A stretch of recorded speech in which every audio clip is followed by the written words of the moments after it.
Hello and welcome everyone, Stormy Sensei here. We are going to play some Pokemon Unite tonight. But we're also going to be doing some standards, which is a little different from usual. We usually do ranked. Kind of have been thinking to myself that I want to play more standards and quick battles in general.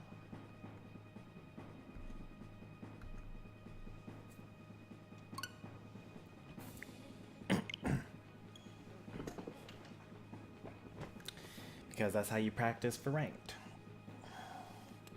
Whenever I see someone that has like 7,000 total games and like 7,000 ranked games, I always think to myself, that means that they probably don't actually practice new Pokemon before they go into ranked mode. They just kind of queue up into ranked and just kind of play whatever they feel like, and they don't know how any of the moves work, and you know, it's kind of a bad look for everyone.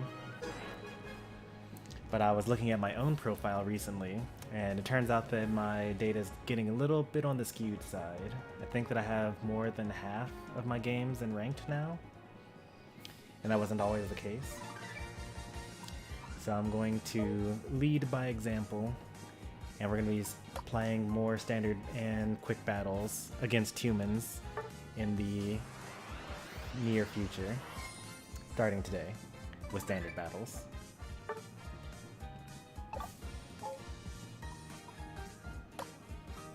Let me turn off the music on this. 1, 2, 3, 4, 5, 6. Okay, let's still do 6. Hey there, Cheesy. And also hello there to Dragon Lord. I didn't actually explicitly say hi to you. Win 3 battles. All right. We're still gonna do our, daily CPU match in order to do their quick battle event out of the way, or get our quick battle event out of the way. Let's see what role we have to play as. Oh, finally, I get an extra reward as an attacker, okay? And 2 different roles.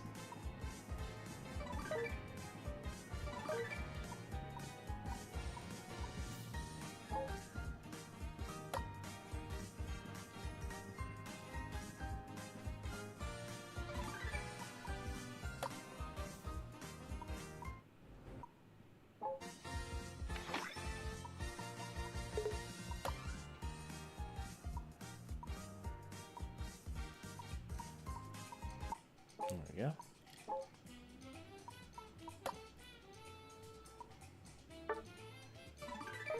Who? Azia? That's probably a mistake. I have no idea who this person is.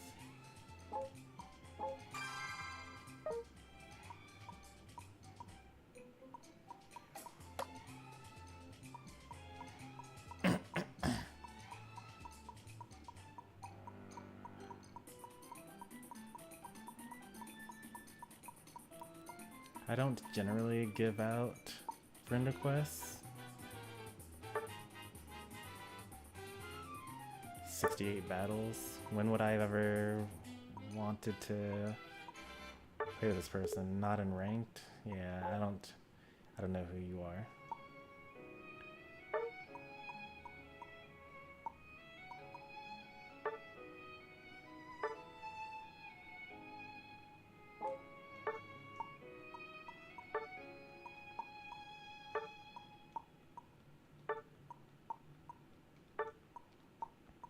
Now that everyone has these, a free, what's it called? Everyone has a free rename card. I've been seeing a lot more, like, random names come up. Oh, the gold emblem box that I got, that you get for the, 2nd anniversary rewards. I actually got Magikarp out of that.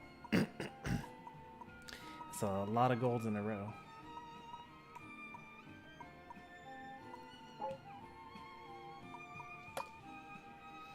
I played Mewtwo. I was trying to see if I could find another account. I got destroyed by Caesar and realize, okay, I'm just bad. I mean, Caesar actually is like pretty good against Mewtwo though. Like if you get hit by Bullet Punch, then that actually increases Caesar's defense by like 70%.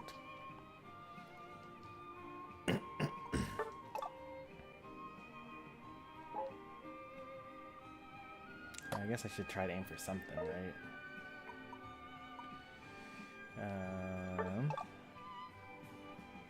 Sunkern? I think I already have gold Sunkern now. Let's go for Ponytail.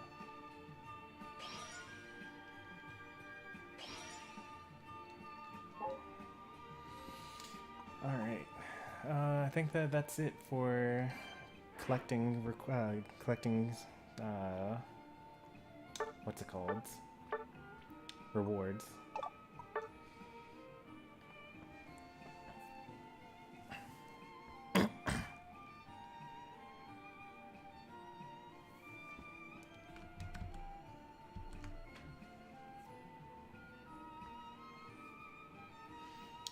Hey there, Dro.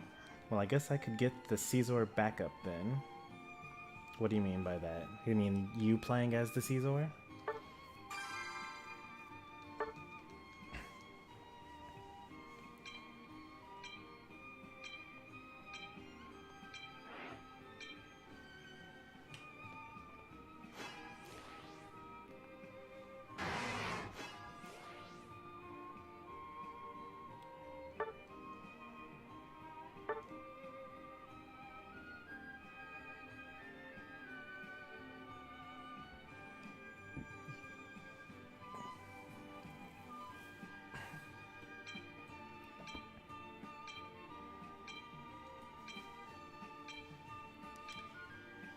The Mewtwo build is pretty simple, but pretty effective. If it were me, I'd replace Razor Claw with Focus Band, because it's more important to not die than it is to kill.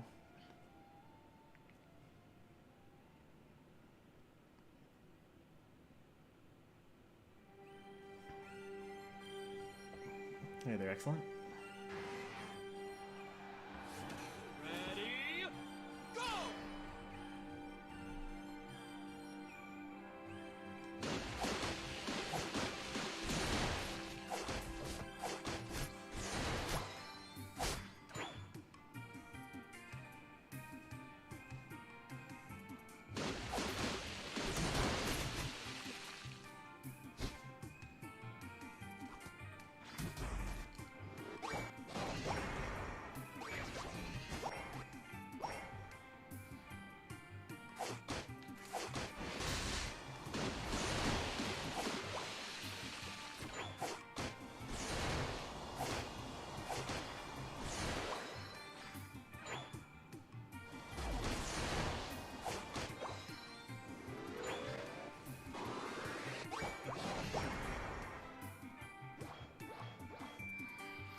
No, the Rapid Fire Scarf does not work when you're Mecha.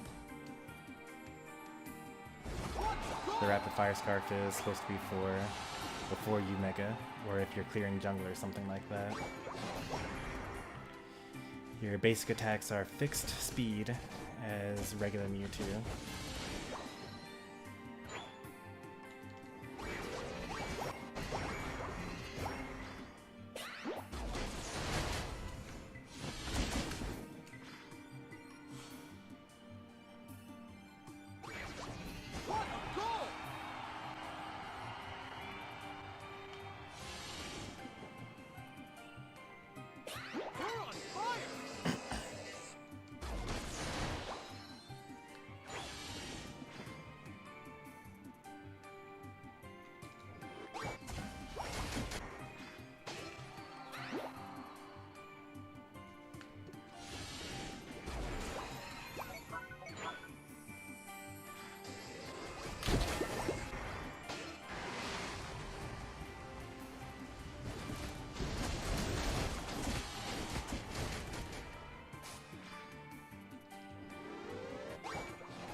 If you ran like Mid-Amp on this map, you would probably be able to unite every couple of seconds.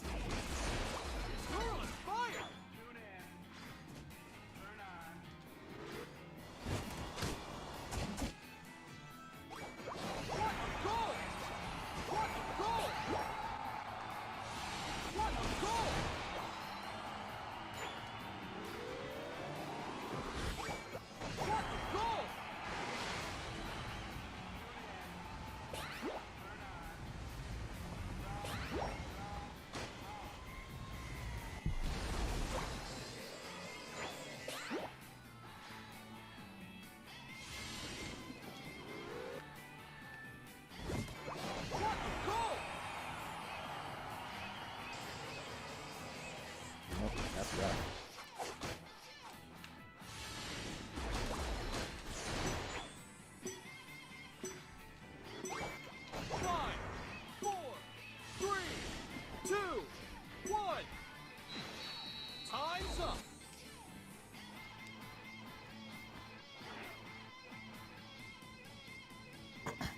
Welcome Phoenix Gray. Welcome Lil Game. Welcome Letopia.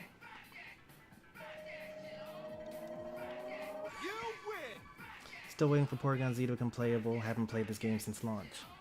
Well, welcome back to Unite. I got pretty lucky. Very early on, my one request was to be able to play as Decidueye, although I wanted it to be a ranged all-rounder because its stats in the real games are basically an all-rounder. They gave it to me as an attacker, and I'm okay with that as well.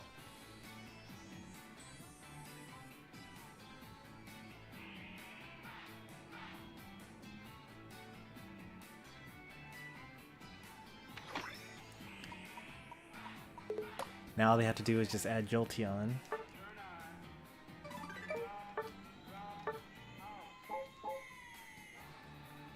Gonna watch stream for a bit? Sounds good. Rotom is a playable character. I mean, now that there's the main objective is Regieleki instead of Rotom, maybe it could happen sometime in the future. Alright, gotta defeat Zapdos and play as an attacker, which is fine because we're gonna be playing standards all day, so we'll probably get it at least once.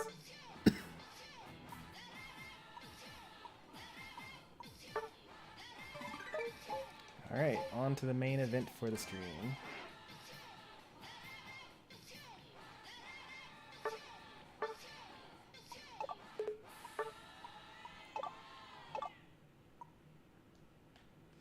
Here's the lobby.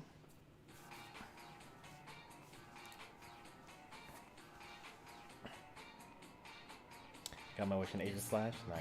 We need Metagross. If I could get any EV, it would be Flareon.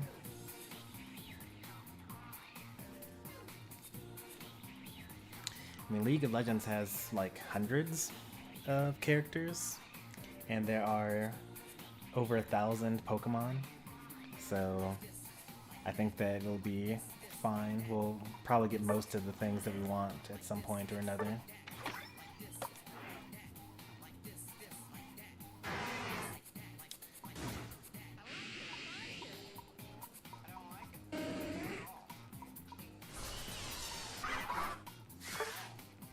Hey there, DJ.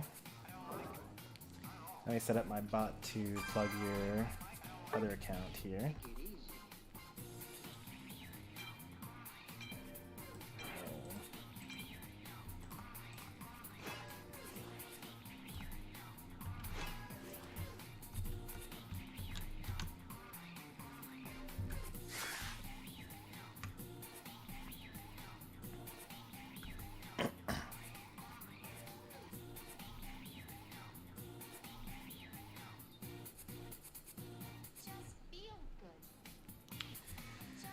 Alright, so I guess I'll go top here.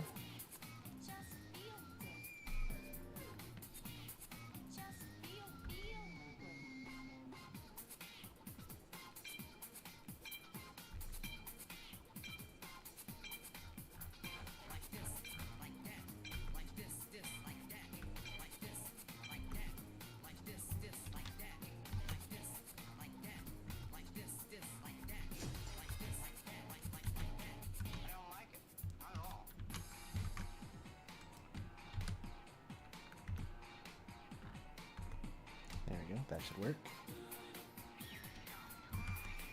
Decidueye is bugged. I showed it off at the beginning of last stream.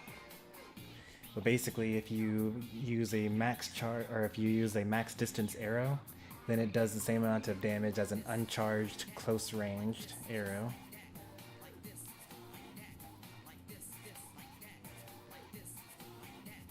What role does Regigigas play?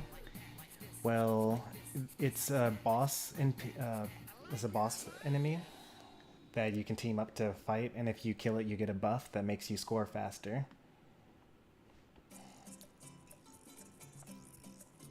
They have a lot of new stuff for you now.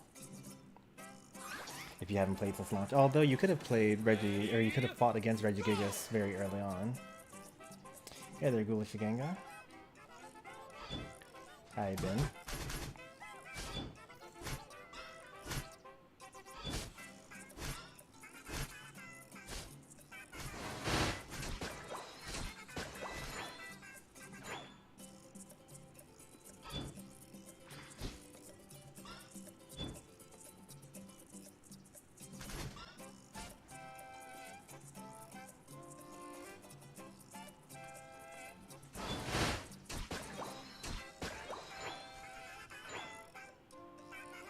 Did we get like 2 sets of AFKs? Are there 5 in bottom lane?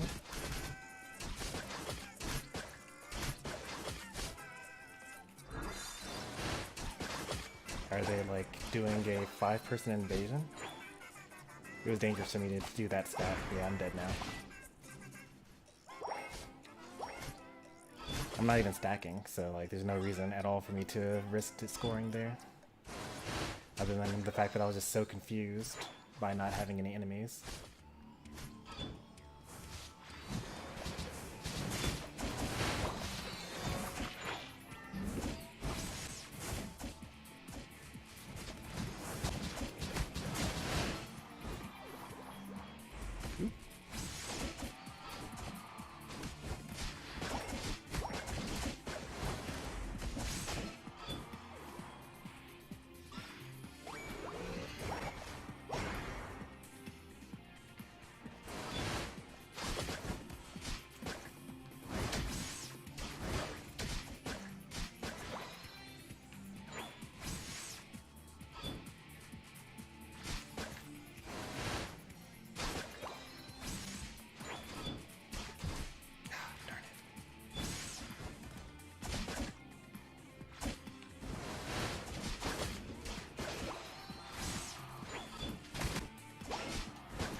You destroyed bottom already? Why?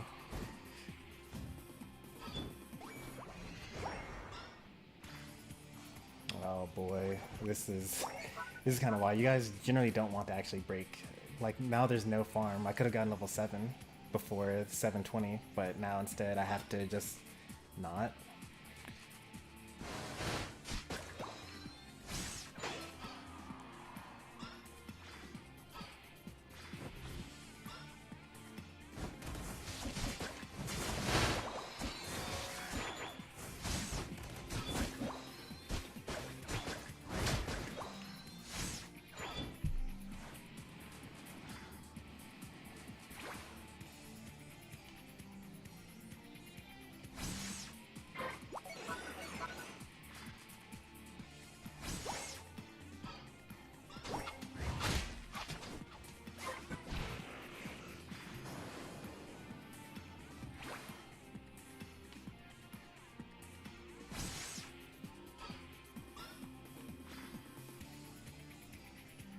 We don't make this in time.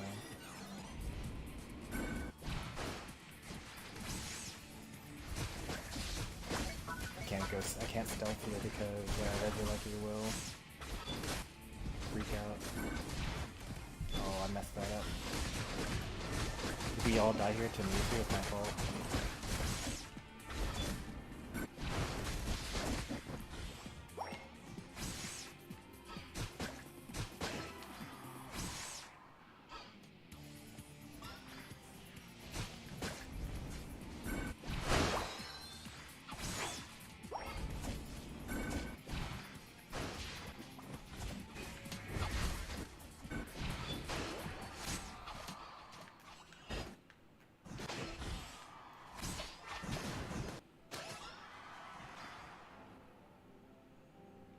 And this is why people are so bad at ranked.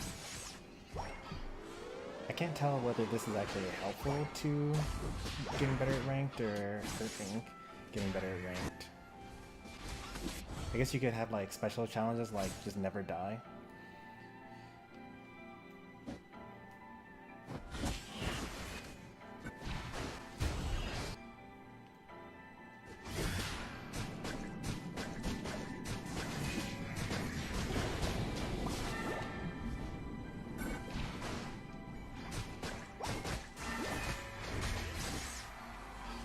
Did I die? Yeah, I died.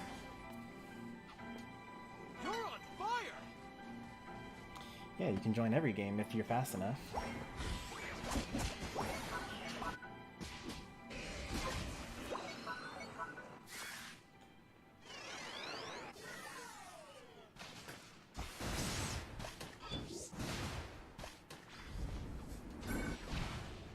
That's both of them? That's awkward.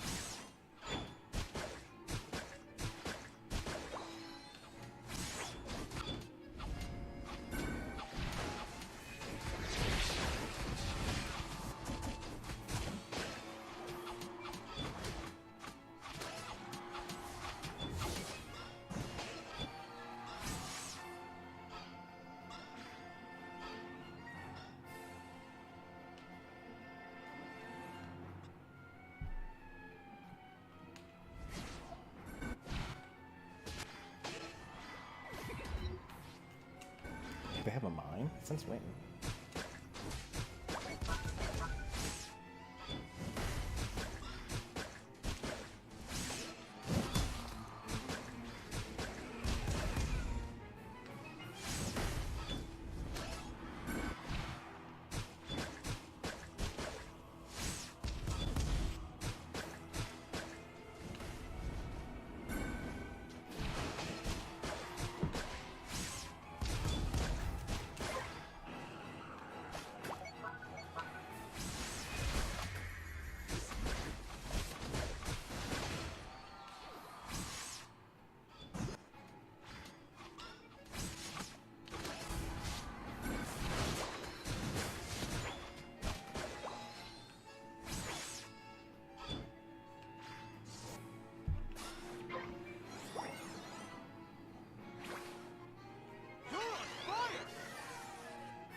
Actually, I don't think that I'm gonna stop this.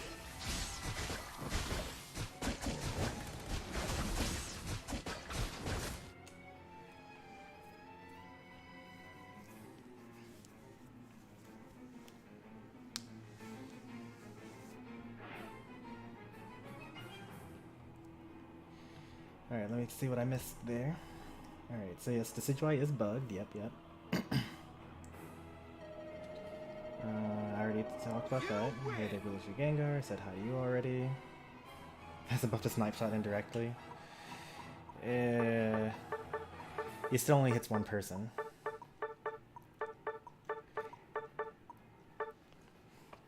I still do pretty decent damage every game as Decidueye, even with the bugged Spirit Shackle. Alright, new lobby every game. I really want to get Gengar's license. Well, if you every game you play, you get a few coins, and that can help you work towards getting new licenses. So you just gotta play more. You shouldn't have to ever worry about having to spend anything. Like I spent $0 on this game. Oh no! If they keep surrendering before we get to Ray, then we won't actually be able to get this quest done. That would be pretty awkward if we go through this whole stream. And that's the reason why we don't get that done. Forgot about Zero Aura. You get Zero Aura for free by winning 32 games. Zero Aura actually just got hugely buffed and is pretty good right now. Still, like, relatively difficult to play, though.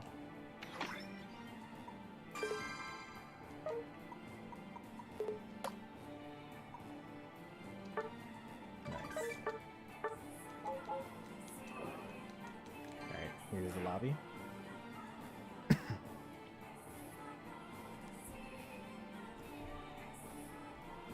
Oh, you forgot you had Zero Aura, okay. Out of everything, they picked Cramorant as a character. Cramorant is actually really popular in Japan, and basically all the duck characters, I think ducks in general, are really popular in Japan. And so Cramorant actually was not a crazy pick.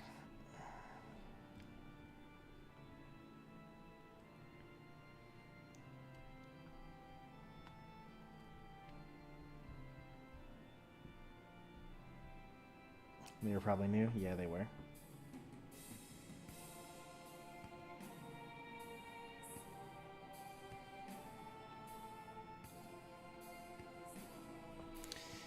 Well, Caesar has 2 movement moves, and maybe if you have Float Stone or something. It is generally faster to base and then use just speed flux zones than it is to walk.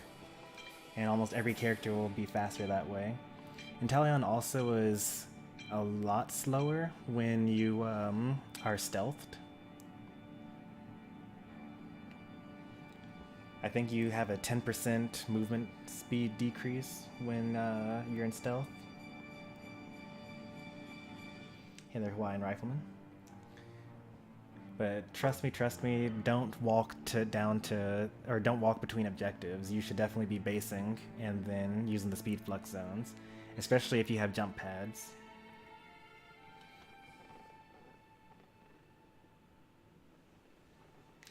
The only other weird thing was that, like, I mean, we didn't have comms, so I couldn't have known this, but I actually did not need to go bottom lane at all because I didn't actually get there in time to contribute whatsoever. And if we had stayed top, then we would have stopped them from scoring on top and also stopped them from getting the Regilucky.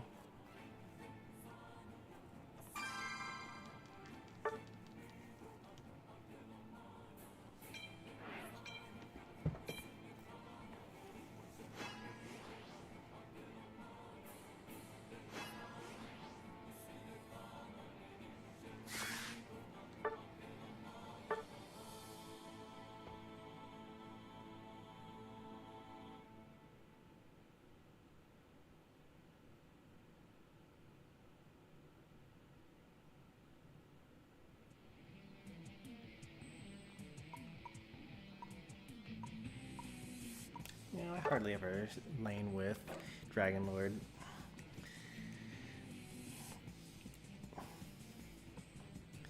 Does Muscle Band on Candle work for you?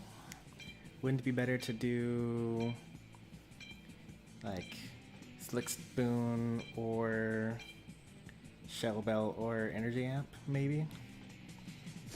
I actually don't know because I don't play the character, but I would imagine that if you're close enough to use a basic attack, you're probably too close.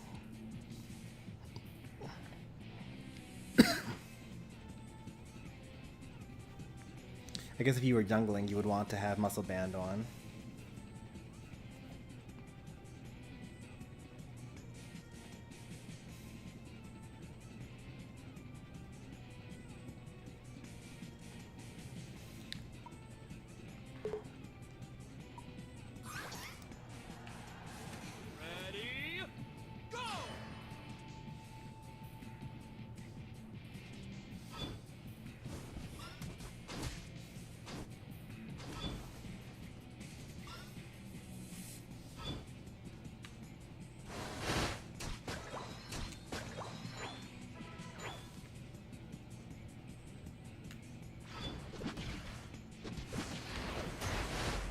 A good stun.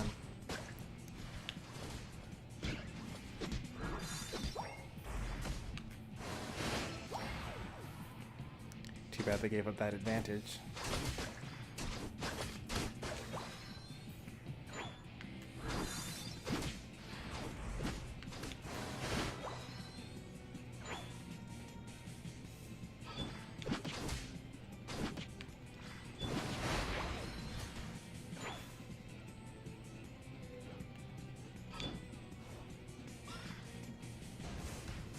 That's kind of wild that you just like walked up like there, like you wanted to die.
Wow. 4 enemies, 5 enemies came to the center. How many of our allies came to the center? I guess you guys were catching up from being behind in lane. It's too late now, so just stay on your pads there.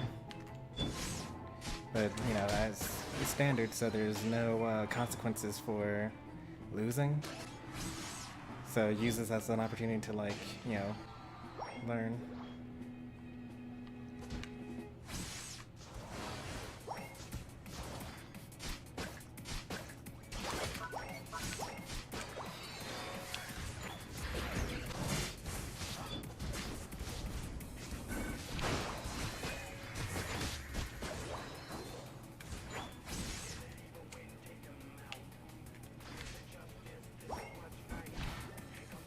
Moved in a weird way. Alright. Our jungler's taking farm right now, which is good. I mean, I could just try to secure, or they want to fight here.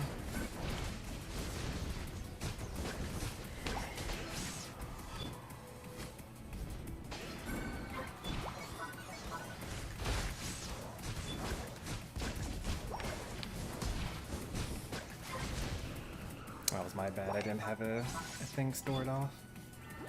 40.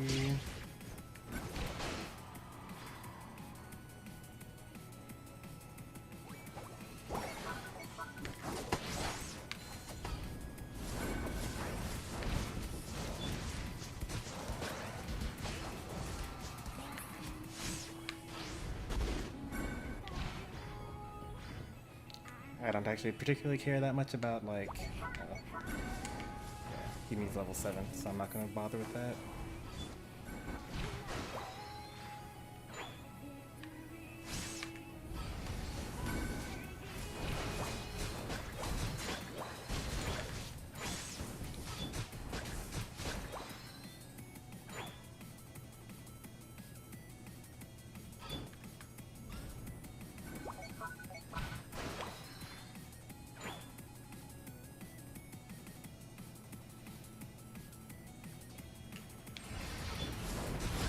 Ooh.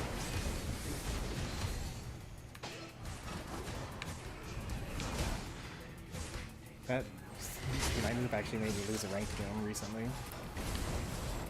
We were like ripping everything because we could, because we had an Inteleon. And he was securing every objective, but at the Ray fight we were doing the same thing, we were just ripping. And the Unite move actually stunned him long enough so that he couldn't secure it, and then we died. Hey, move out of the bush.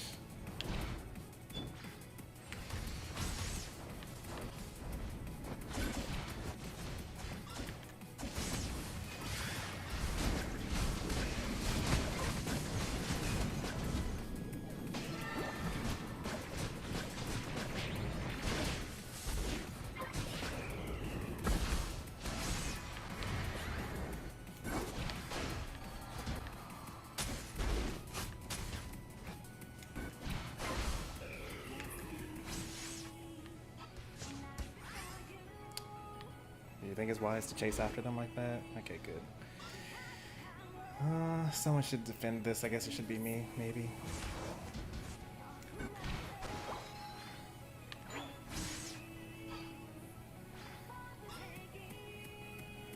I could also just defend against it. Alright, they got that already. I see 1, 2. I only see 2. I see 3, I see 4. We can go top. We should just defend our tower. Like, we don't actually need to... Like, we don't need to actually get the objective there.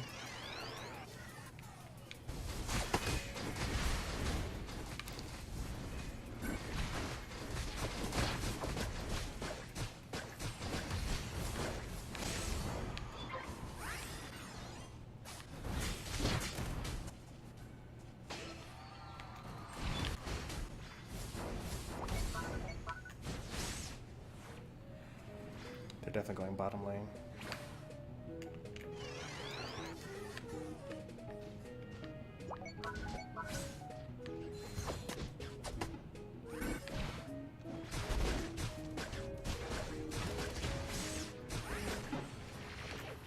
get there in time to stop him? No. It wasn't enough.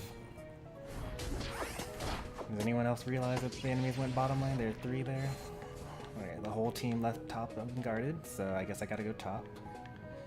And just hope that that's enough defense that we have there. There are 3 bottom. Although if we get a couple of kills here, then it doesn't actually matter if we defend top here, because it's 20 seconds to the objective.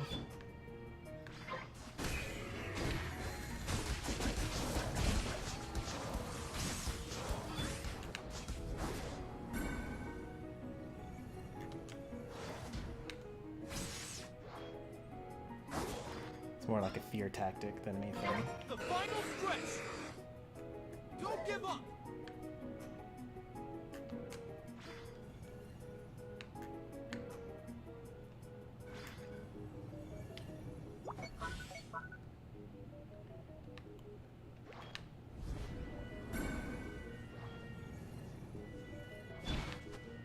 Phew.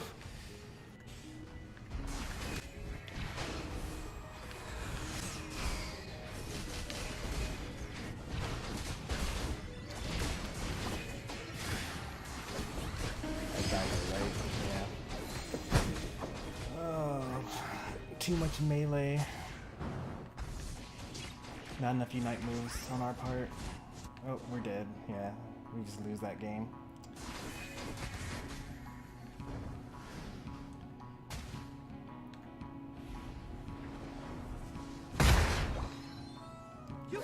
We get a nice steal from the Chandelier. Nope. My unite move came back though.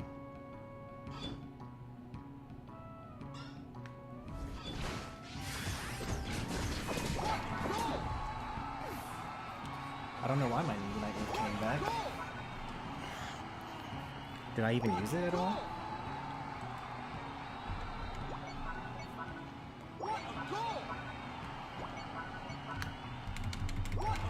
I thought I used it. No, I didn't use it. I should have used it. Oh yeah, I tried using, but I got stunned by the mine.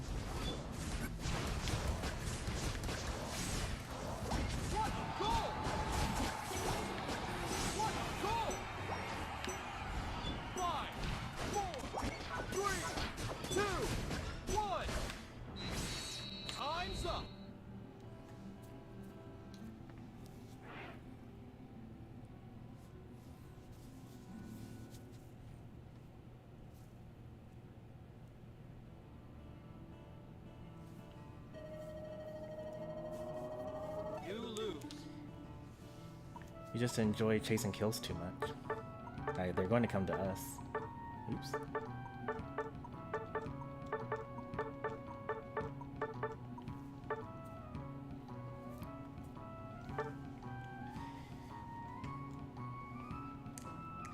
And they did a pretty good job. Their mime was a really good support for them. Increased the damage of the allies and healed them up a little bit. And I missed a couple of crucial snipe shots. Who's this? Is that someone that's watching stream right now? Is that Phoenix Gray?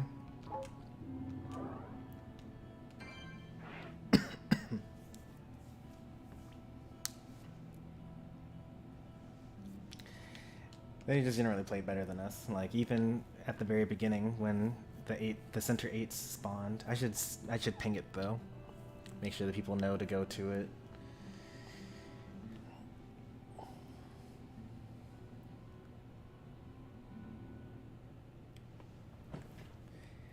Always frame everything as what you could do better.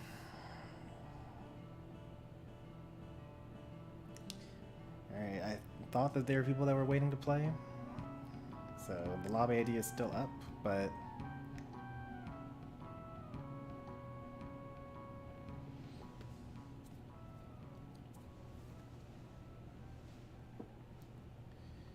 yeah, you want to already be there when it spawns at 8.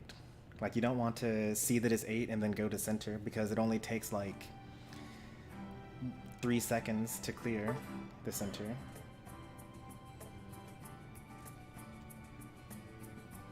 Especially if you're like in your lane and you just like don't see your enemies anymore. Like you should not assume that they're just kind of standing around on goal waiting for nothing to happen. They're probably going to farm somewhere because that's the whole point of the game, is to farm.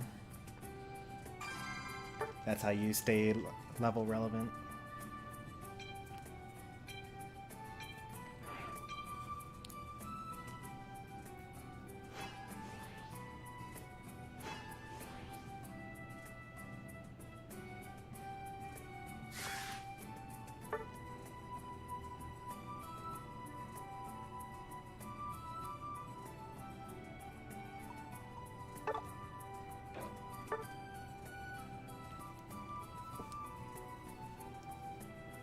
Whew. Alright, so they're going Flail-Lax. That's fine. That's we have the EXP share in the bottom lane, so that's good for that.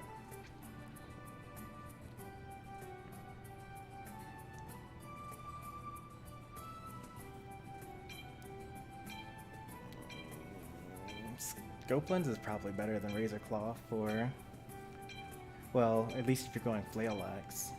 But for Tackle, Razor Claw is probably better.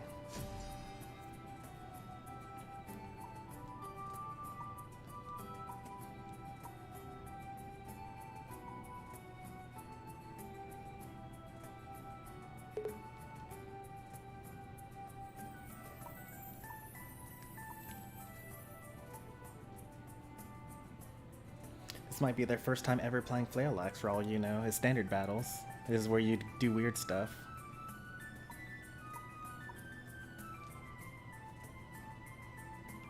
Please be queued together. No, they're two randoms.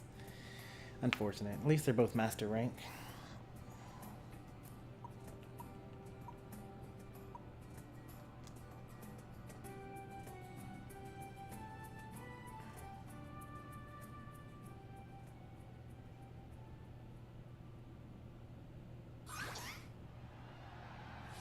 Ready, go!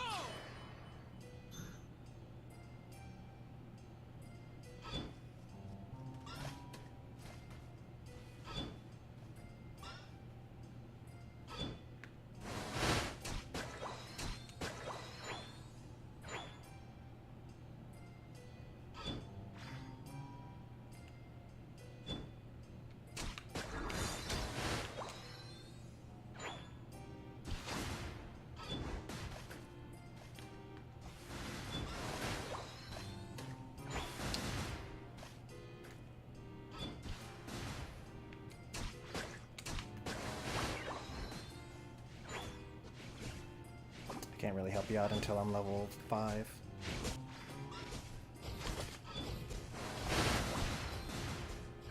Well, that would have been nice to get.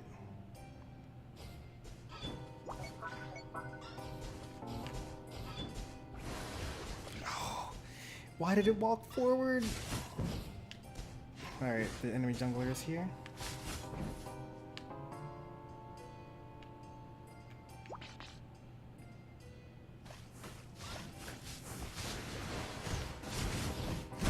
Very unfortunate. You need to like already be ready.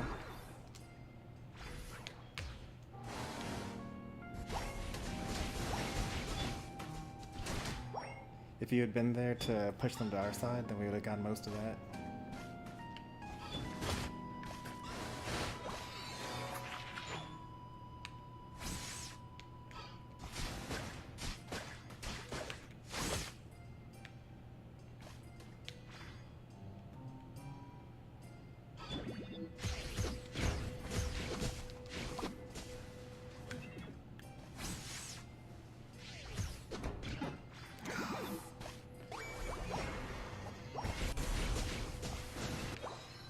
And we missed the centers because of that too.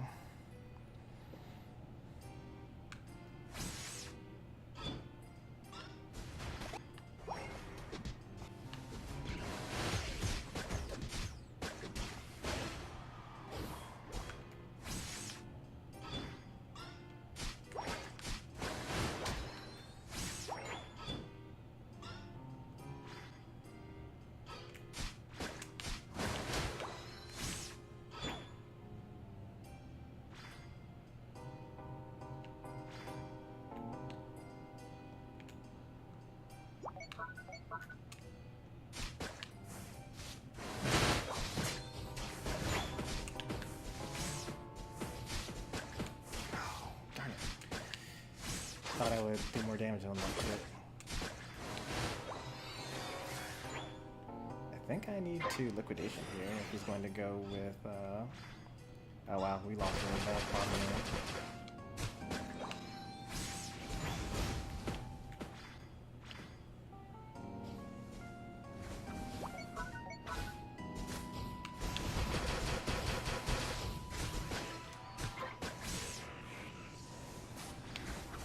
They already got it.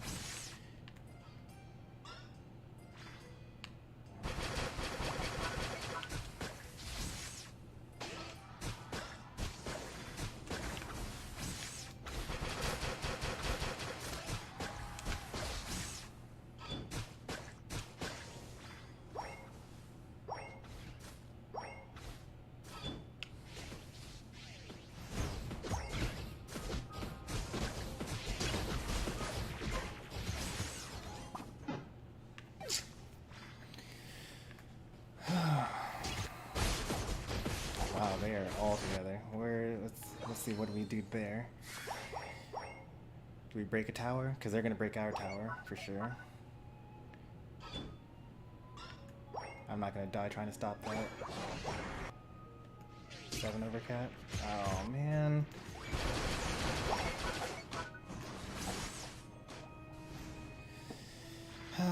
I don't think we got like a 30-something overcat.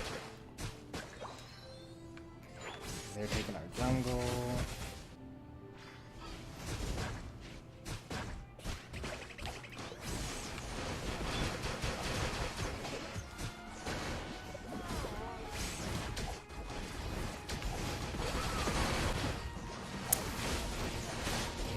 Do we have jump pads yet? Please, anything? None? Anyone? No? Okay, we'll just have that tower be broken. You're in trouble.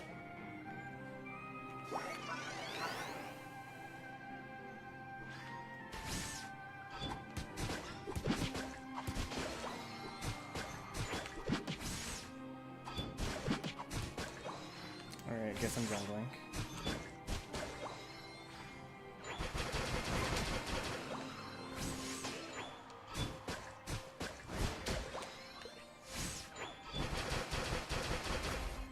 I needed a Blastoise, by the way. I see that you're gaining vision, but you're level 8, so they just like show up. You just kind of die.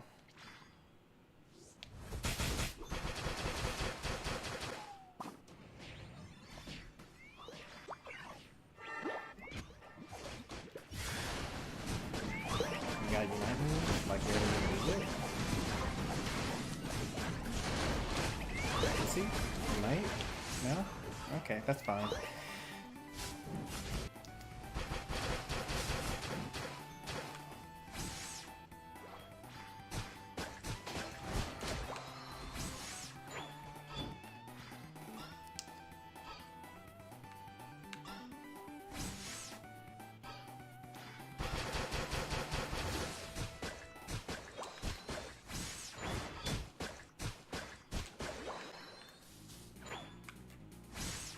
No one's ready to get this either.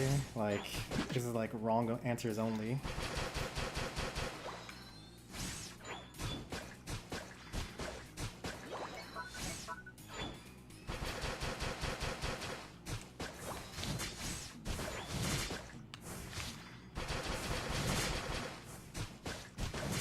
This is so bad. If you're not already like super ahead. You can do it.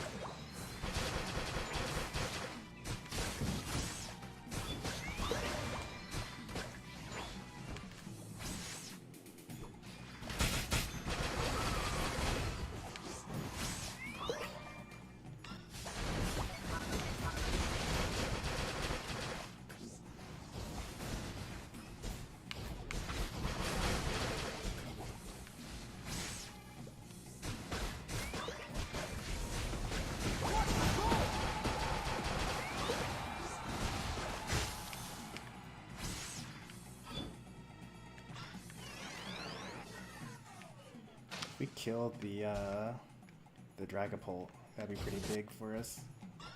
Can we make sure that he doesn't get away?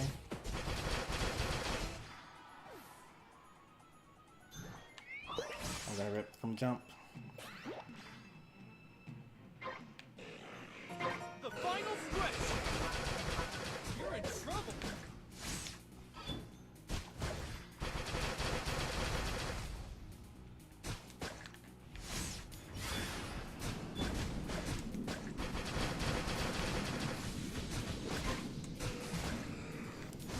Well, that was the only opportunity we had to win, so now we just lose, like we were going to do anyway.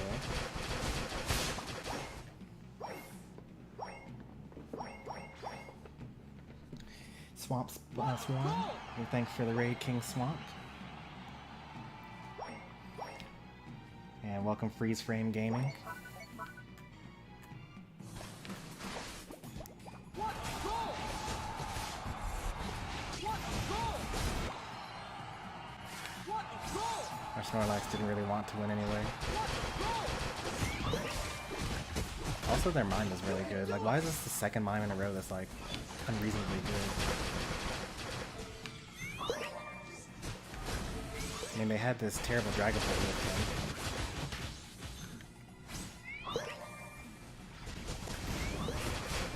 But I still made it work.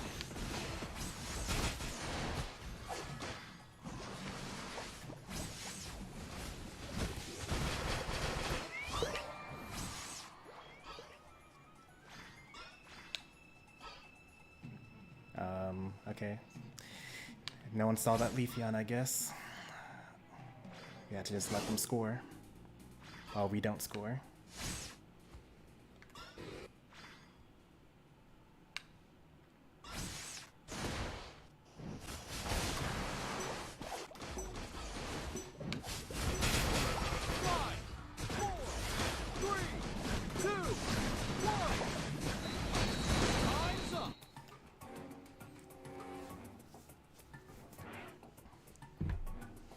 We just got tore up by Mamoswine and Dragapult ourselves. We actually do have Secure because we have Blastoise Unite and Blissey Unite. Both are some of the most damaging moves in the game.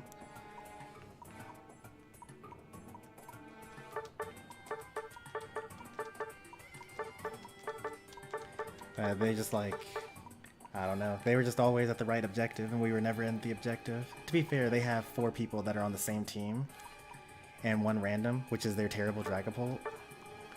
And all the Dragapult had to do was just not completely actively throw in order to do anything. Meanwhile, we had 2 people that were kind of holding us down, and we weren't at the center at 8, and we also like didn't go to, I mean, I should have gone bottom lane. I didn't want the Dragapult to get top for free. So remember when I said last game, like, oh, if you don't see your enemies, then they've already rotated. So because the Dragapult stayed top, I also stayed top. But that was a mistake. I should have realized that the Dragapult was so bad that they should just stay by themselves and that we should 4v5 or 5v4 in bottom lane. So that's my fault.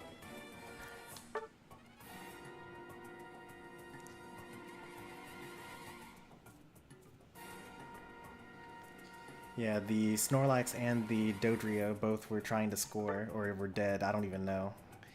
We only have 1 shot at winning, so we just had to take it.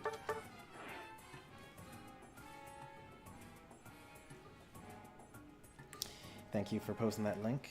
Emailer has posted the link to King Swamp, who was just coming back from playing some Unite.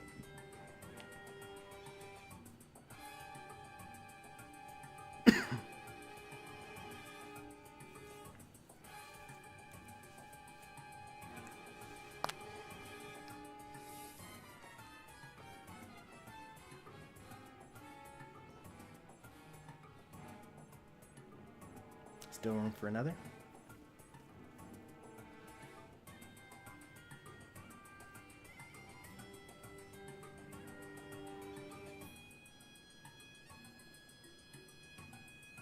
Wonder if Party God is streaming Unite right now. He said that he was going to start streaming Unite on Wednesdays, since I stream on Wednesdays.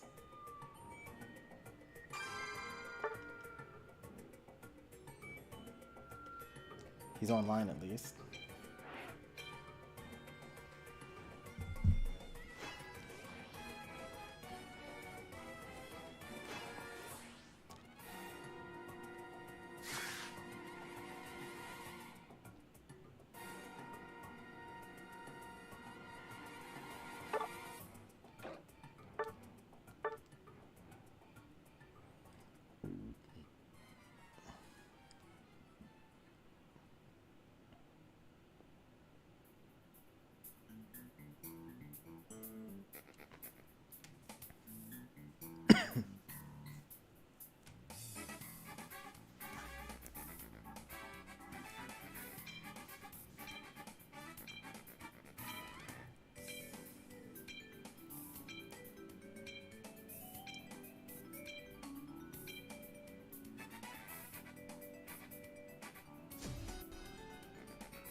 Are Japanese players really good at Unite, or is that just Smash Bros thing? I don't think that they're particularly like that much better at Smash either. But stereotypically, yeah, I mean Japanese players have the stereotype of being much better at video games than Americans.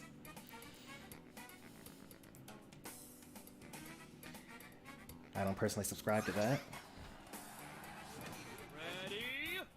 Go! The best, players of the world don't tend to be Japanese. Now Korea, that's a different story.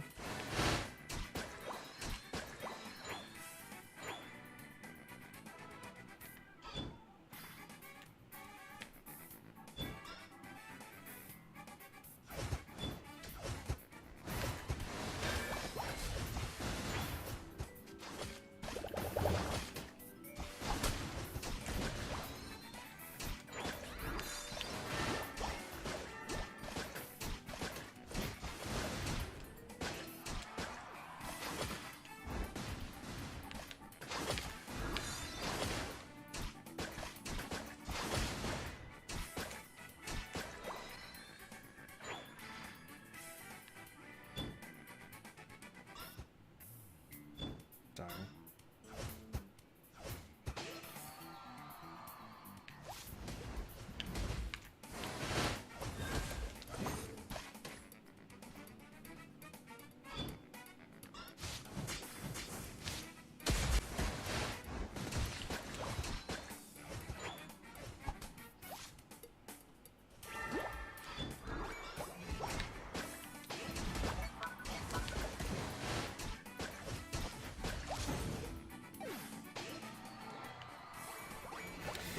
Well, the Zoom arrow fully stacks here. That's pretty unfortunate. Our Mewtwo died in lane somehow.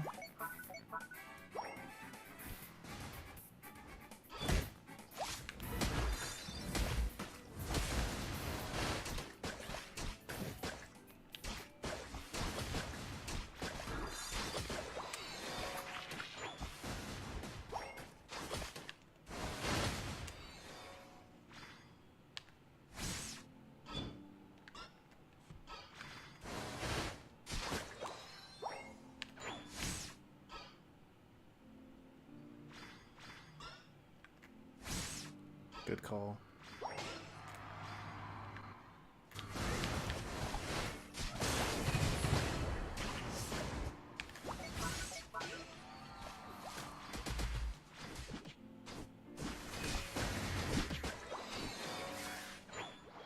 Our Mewtwo's literally just dying all the time.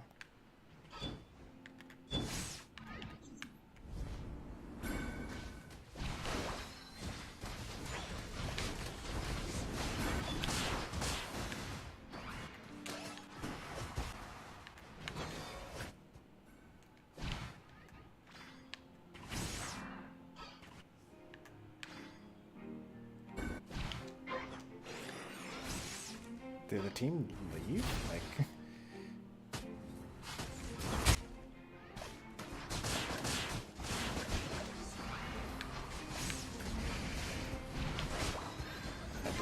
to hit that. I meant to hit the objective. Oh, man.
What? No way that didn't get something.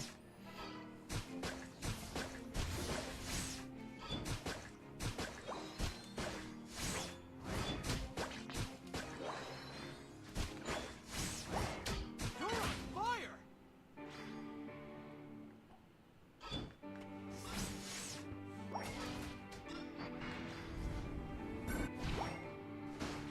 There's someone there. Stabilize around somewhere.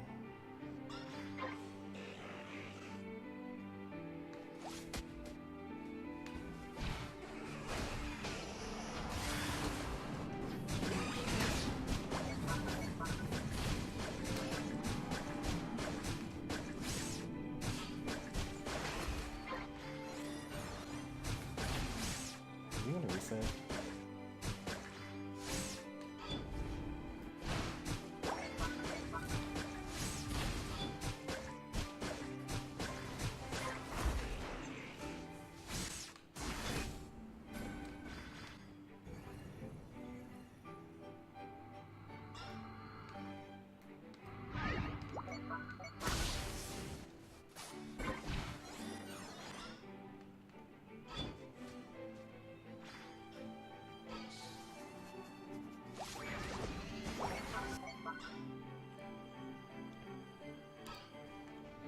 I'm gonna let Talonflame go, see if he's gonna cut it under there. No? Okay.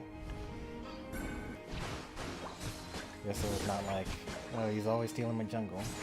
Like, let's go.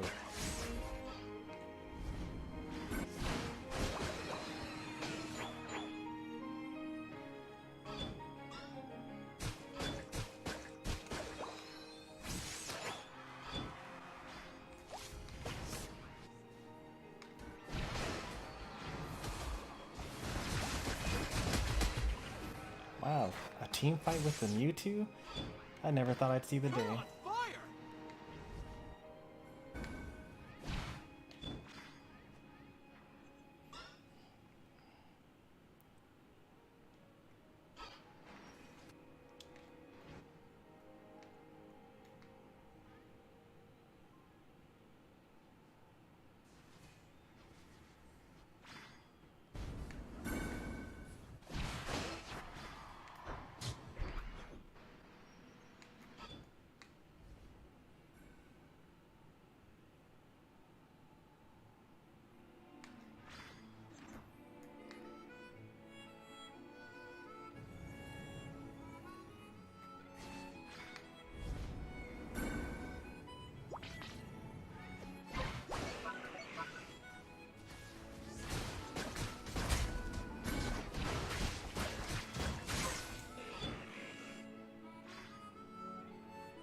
The final stretch! You're on fire! Oh no, not Talonflame backcapping. I know this is standard battles, but...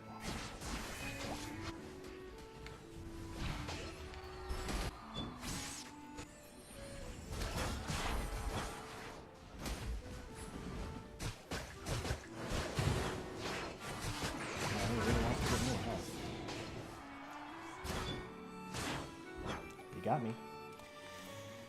We're still in a huge lead. 0 HP. Okay, that's fine. Why don't we have Hoopa Unite? Oh, Hoopa already united. I guess died during Unite. Zoroark's dead. Mewtwo's dead. It's so sad.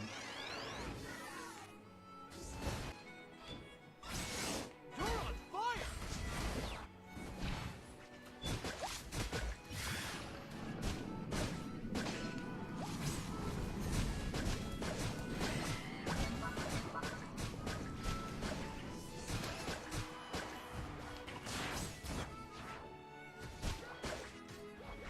We don't actually need to get this objective, by the way.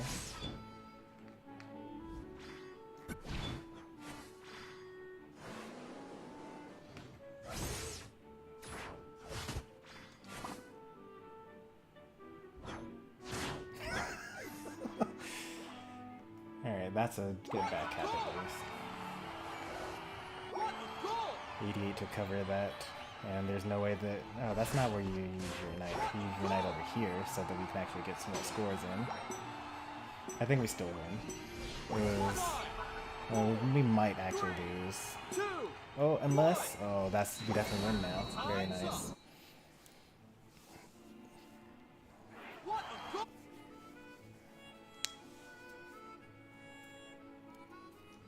I shouldn't have gone for the base. I should have gone into my speed flux zone. You win! It would have been 308 to 271. It was a... It would have been a close battle.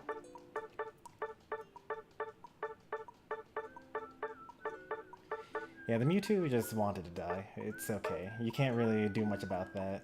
He decided to fight 3 people with a third of his HP left.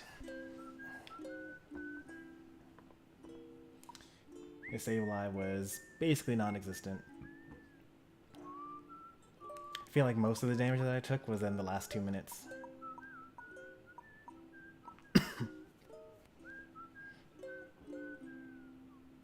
With an odd Mewtwo player? Nah, I'm pretty sure that it's just most players in this game are bad. 52%.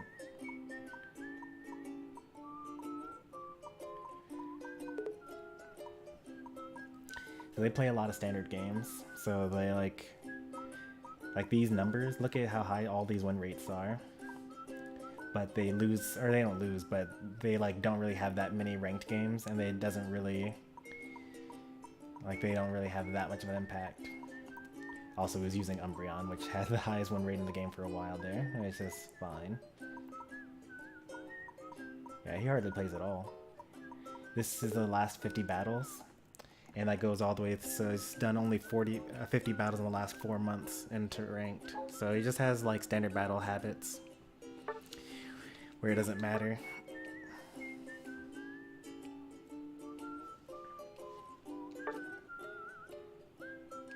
No, it wasn't 70%, it was like 52% in ranked. Your overall win rate doesn't matter. Like, standard battles are so easy, generally speaking. You just like play remote stadium and fight a bunch of people that have like never played Unite ever. And just keep on winning over and over again. If you actually want to see how good someone is, you gotta filter to ranked only.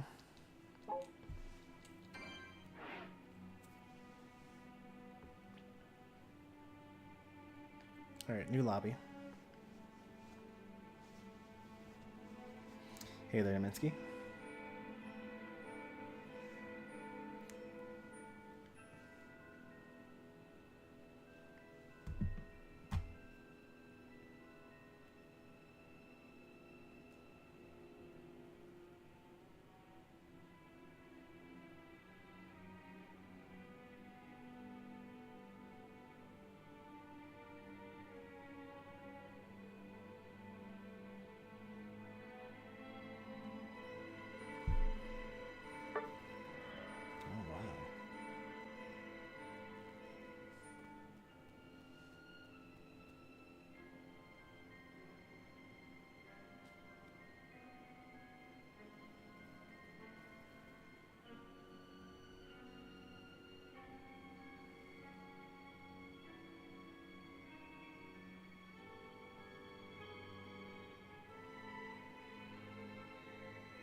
for a while there, Cheesy. I remember that there were several seasons where you were kind of literally stuck in expert.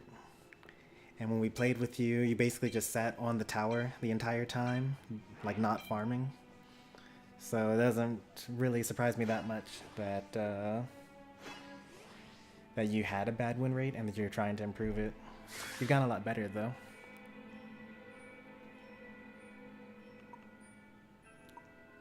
Can I even like save this?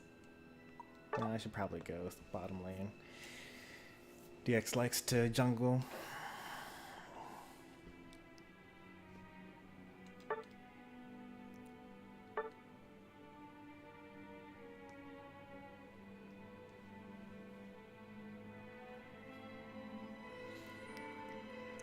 Remember to go back to your jungle like every minute.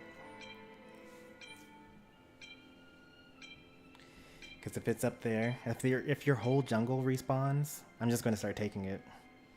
Like if part of it's there but not the other, you know, I'll leave it, I'll wait for you to come back.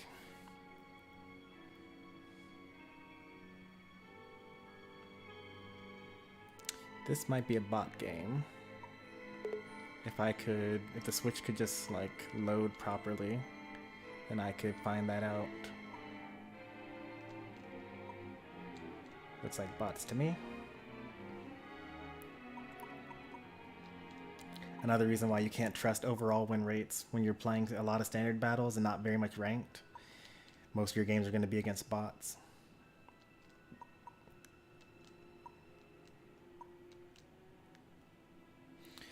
But that being said, if you ever remember, it was the first game we played this stream against the really bad humans. These bots are probably going to be more difficult than those bad humans.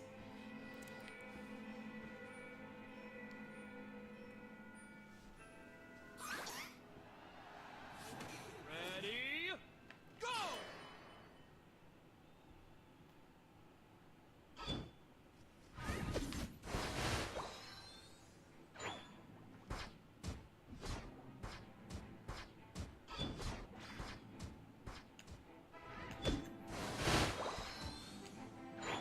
That was a pretty good clear. Like a little bit slow.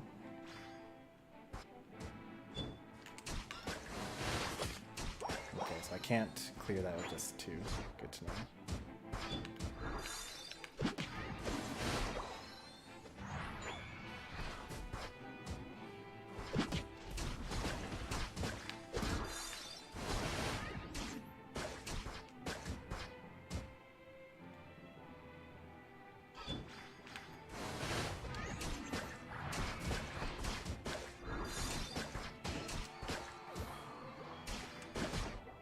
Don't let him.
You can score 30 and then it'll be on 1.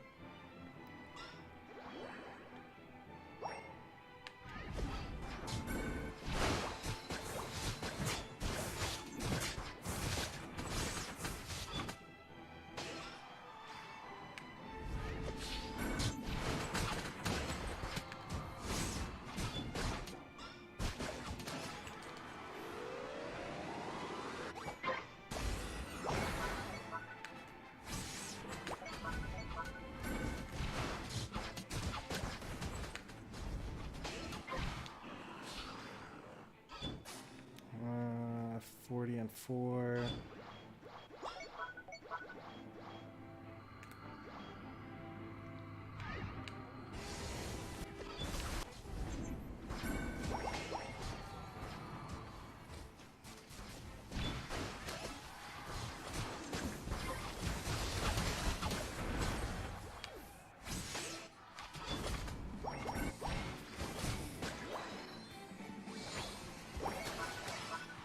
Probably could have done 21 there. That's okay.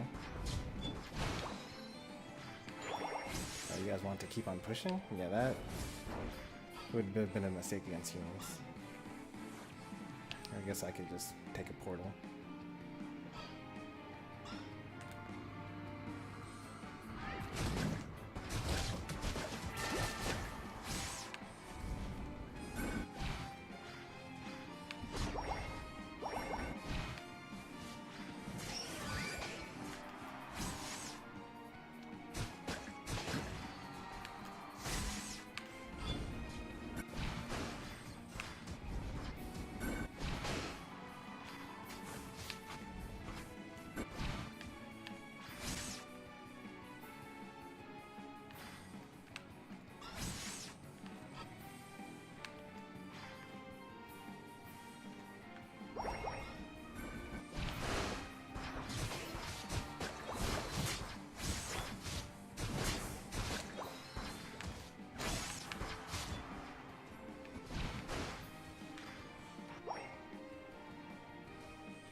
We have jump pads, so we don't want to do a score play here.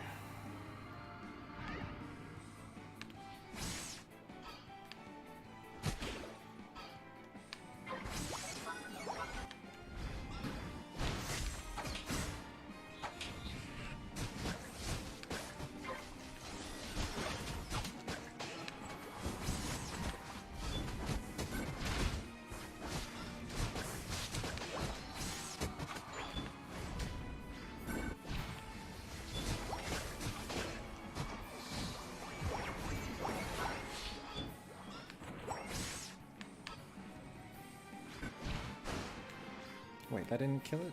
Okay, I'm gonna go back. Thought that was it. I don't know why I'm doing less damage than I would expect.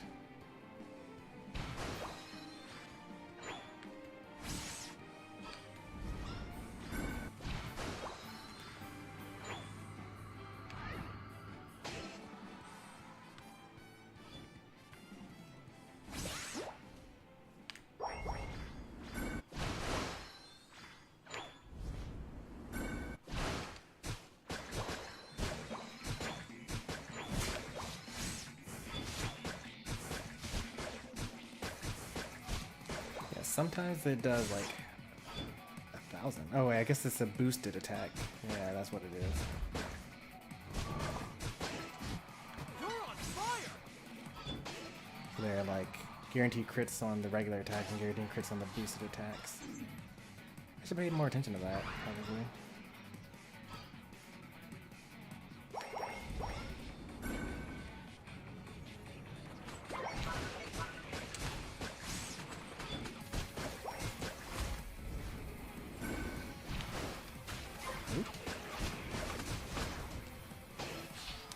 That was surprising.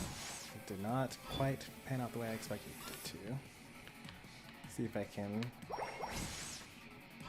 extract our Jojo here in case he needs it. He probably won't.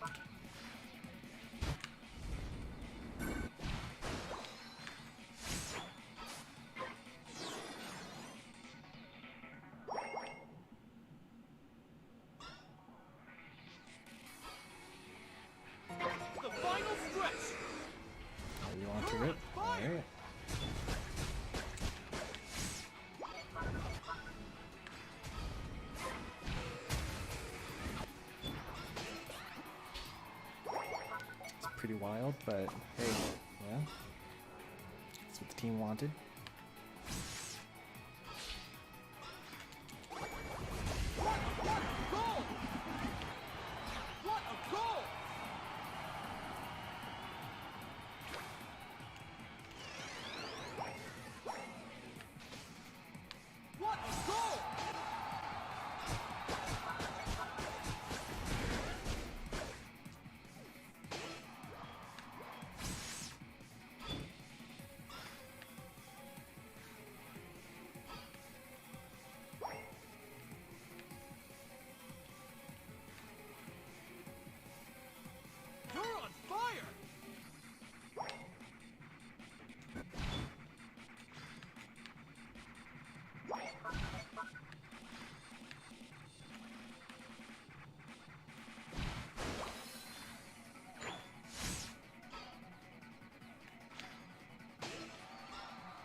I see where all 5 of them are.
Oh, we had a random? Oh no.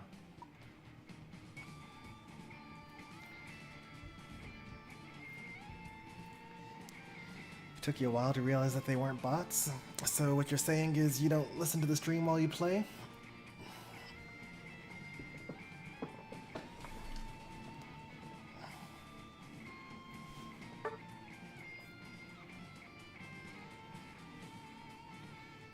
Doesn't surprise me.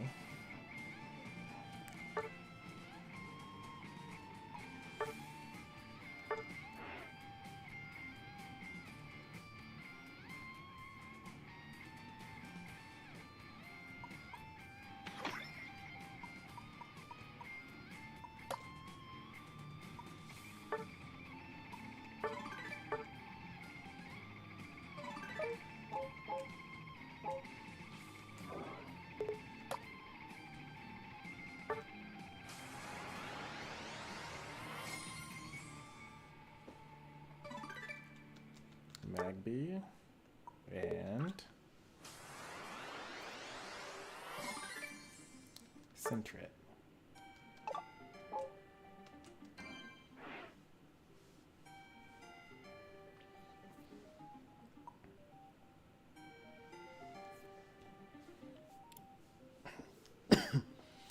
Got another 30 minutes or so of the stream. So like 3 more games or so.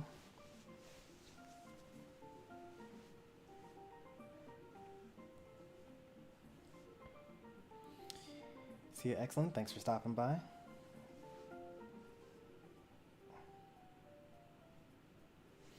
Don't forget to collect your squad rewards.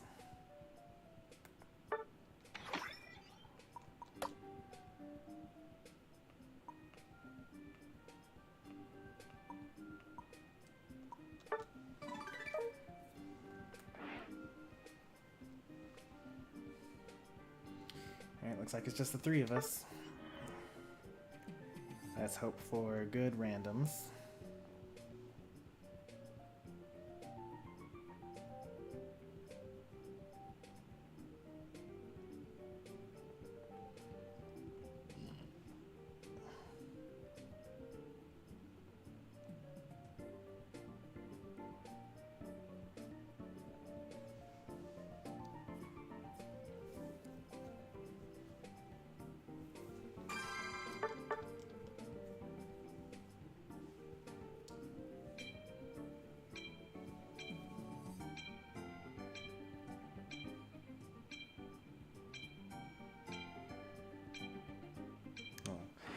I almost lost Utopia.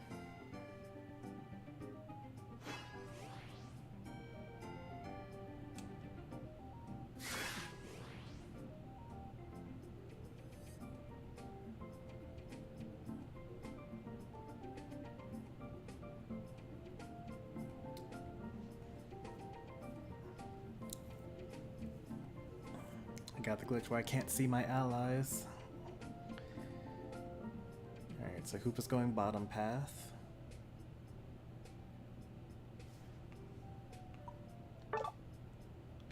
I'll call center since no one else is calling anything. Machamp calls center after me. Okay. Machamp's going top lane. Oh, that's Utopia actually. Okay, so you're going Zoroark then.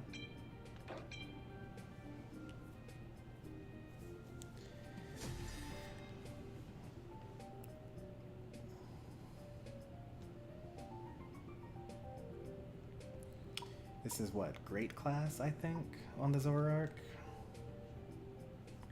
Meanwhile, their best player is Mewtwo, probably also their jungler.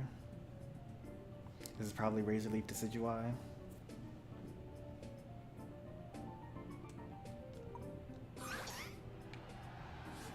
Ready, go!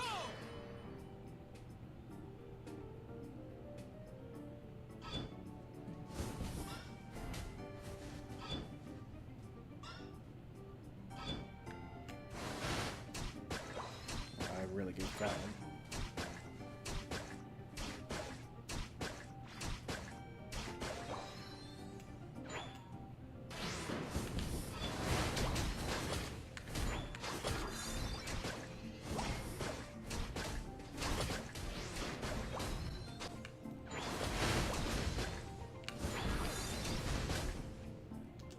Nope, no push checking. That's called a face check. That's the good way to get yourself killed. Alright, the Mewtwo's not that much of a threat, I don't think.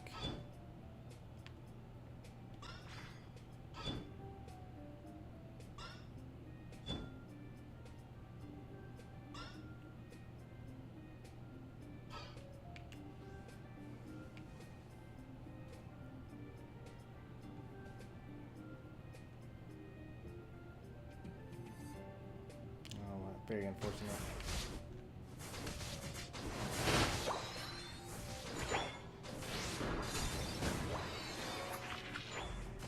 Lost our whole bottom path.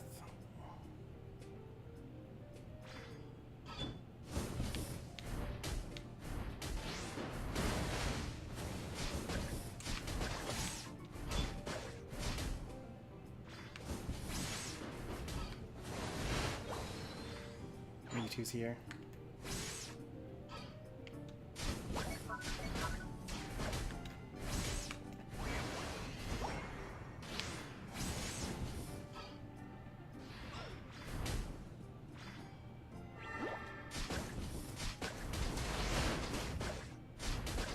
Was that worth missing the centers? I don't know.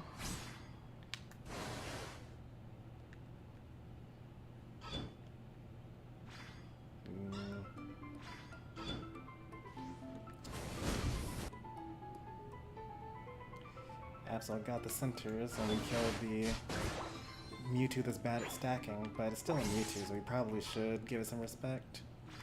Let's try to pick up these points if we can.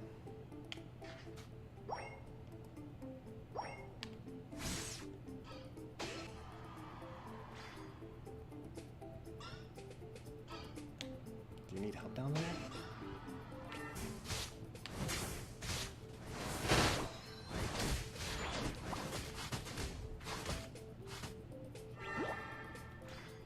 Zoroark's just gonna die.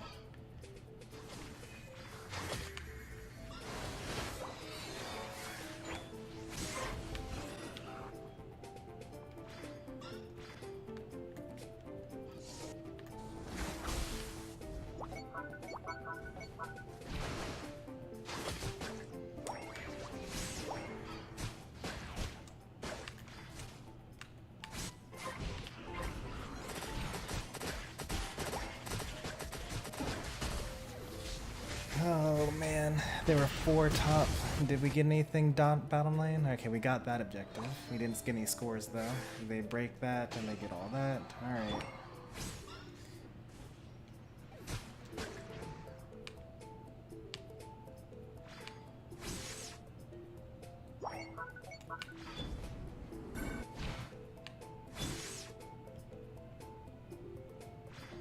We lost both bottom and top. Okay.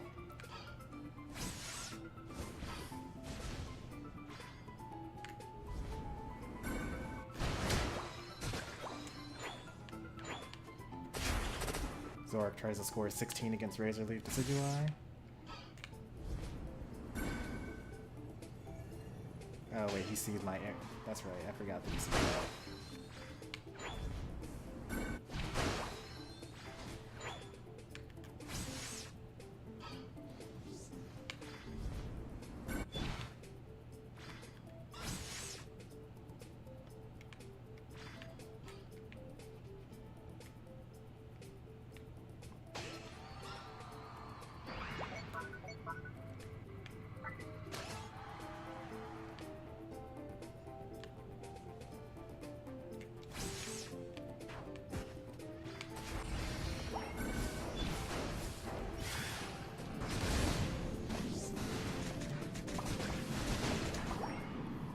Trouble.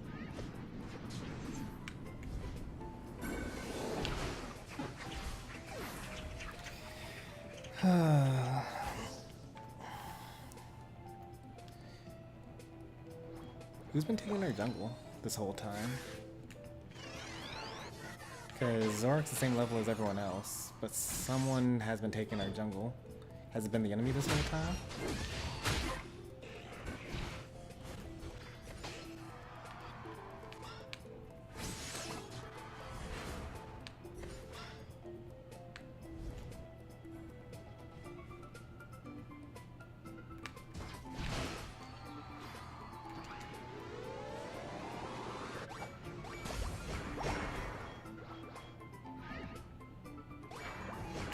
No? Okay.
Give up.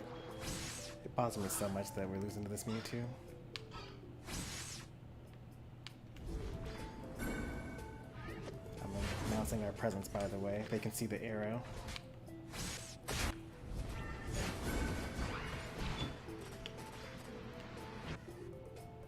Do I want to go back? I don't think I want to go back.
Future Sight got me, really? Now I'm down for 20 seconds and he's down for only 18. Alright, we win that fight. You don't have to get hit by those, you can just step away from it. Alright, he's not ripping.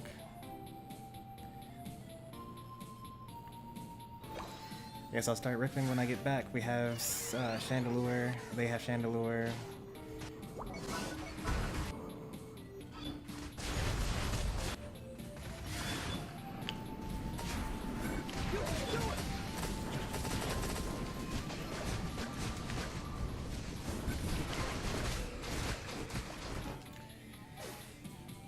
Chandelure got it.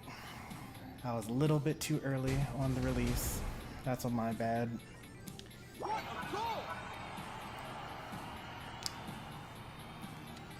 With a bit more practice with this character, I get that.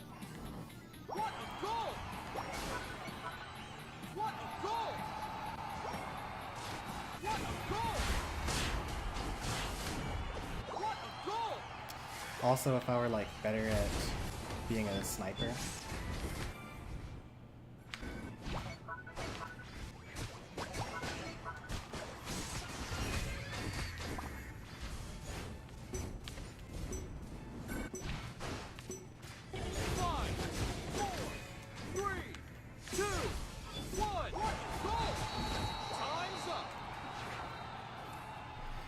Because if I had actually, because I knew that that Mewtwo was going to back cap, but if I had my arrow hit, my laser hidden, then I could have just sniped him out of the score instead.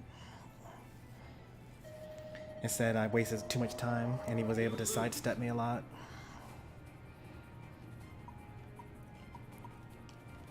And then he actually killed me, even though it was a trade. I shouldn't be trading against that Mewtwo.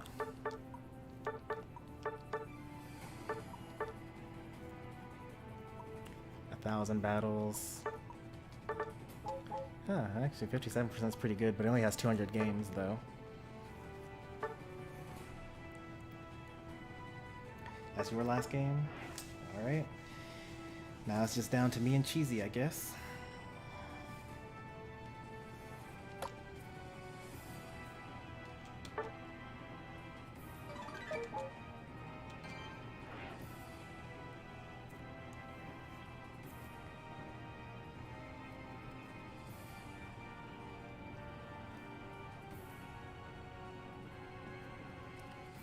Maybe I'm just soloing through standards. Although since I'm streaming, if I'm gonna solo through standards, I'm just gonna solo ranked. Alright. You got the one other person watching here.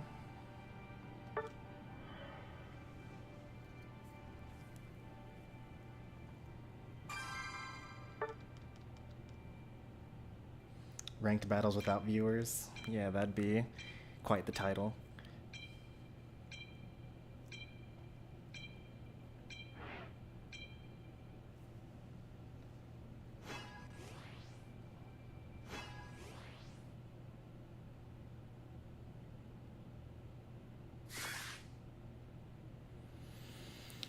Alright, we're playing with a trio, so you know, we just gotta hope that they're good. As long as our trio is like close to being good at the game, then we'll probably be alright. Oh, we just need to have a... Okay, they changed off the choice specs.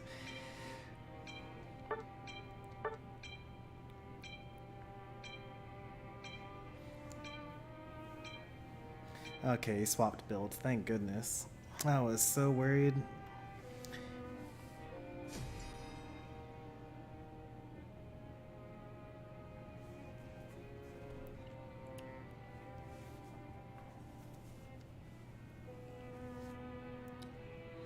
Alright, if this Trevenant uses Hornleech or Woodhammer, then I can actually do some pretty nice setups.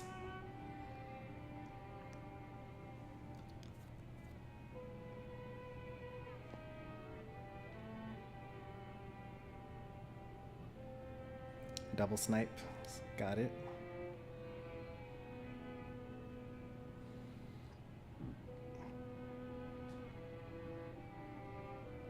No, 2 snipers is fine. Like, we have a Mewtwo and a Trevenant. You might want to, you know, maybe go at least Giga Drain in case Mewtwo grabs you. Ready, go!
There's no way they missed that. Oh boy.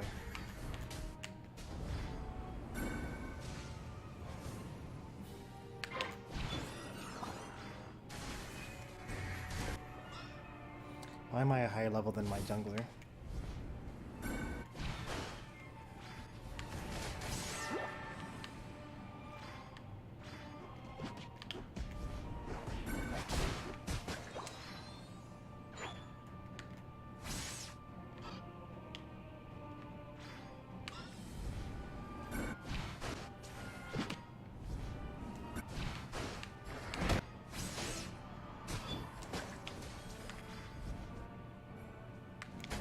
Okay, that's fine too, I guess.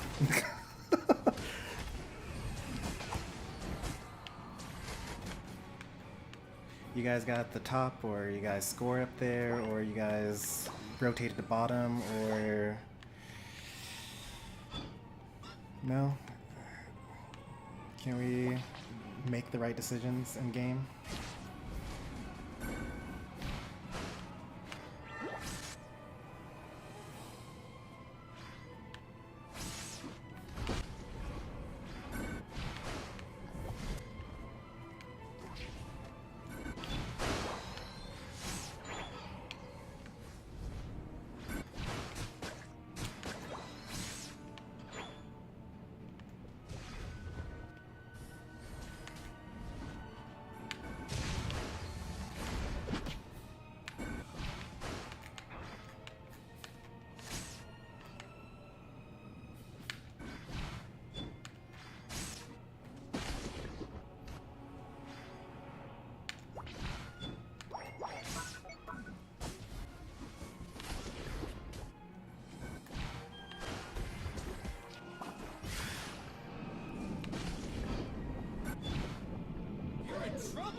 if we need it.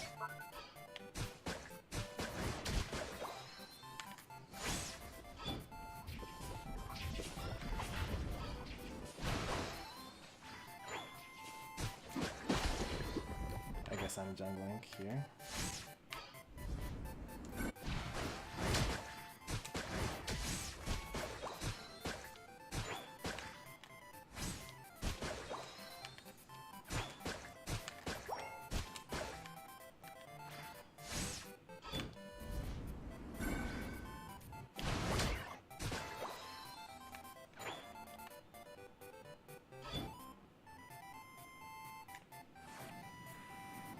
It's 3:30. Hey, get one more Unite out.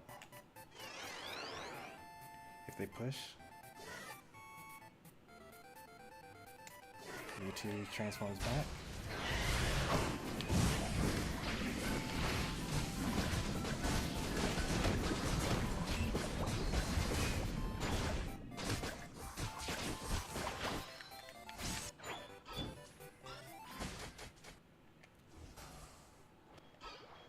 Don't give up!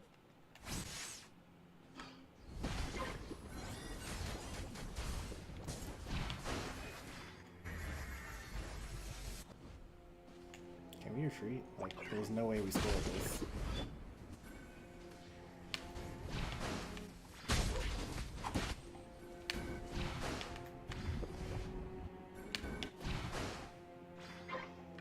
Getting better at the flick though.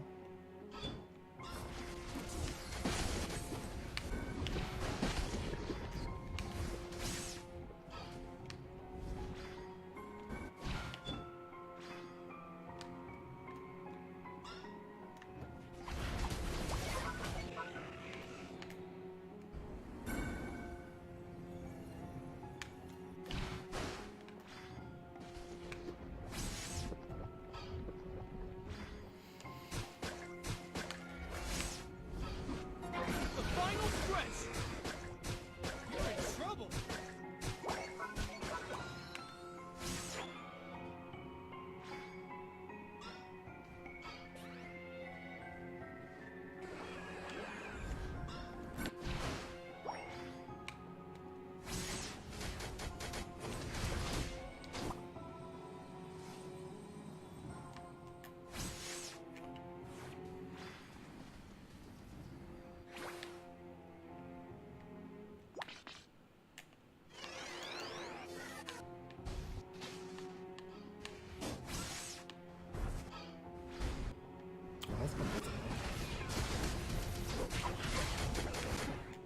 Why does the objective sometimes just disappear off the map, even though it's not taken yet?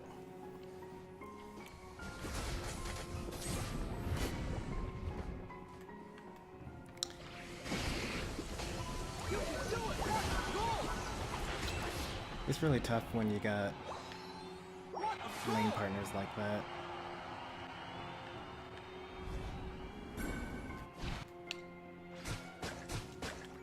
What a goal! What a goal!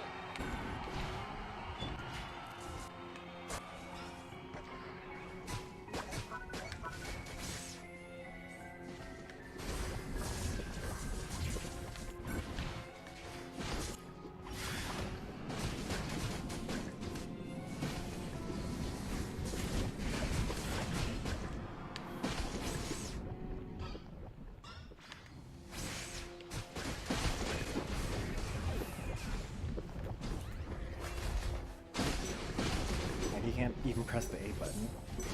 It's rough, man. 5, 4, 3, 2, 1.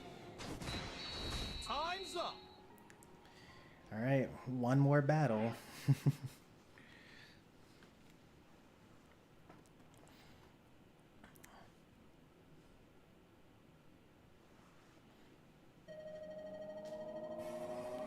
You lose.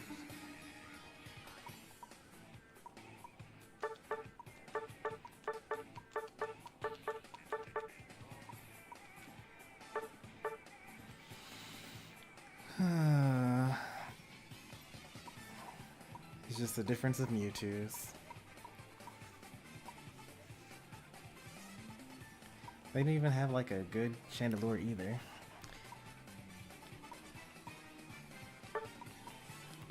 Alright, let's see what Christmas has got going for him. 154 battles. Alright, they're forgiven. That's just my fault for being in standard battles to begin with. That was their first Mewtwo game ever. Meanwhile, the opponent, 2,500 battles. About the same win rate. Oops.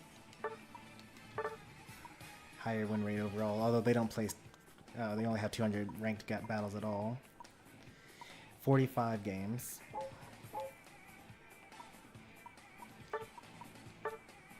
Venusaur check. 5,000 battles. 70% win rate.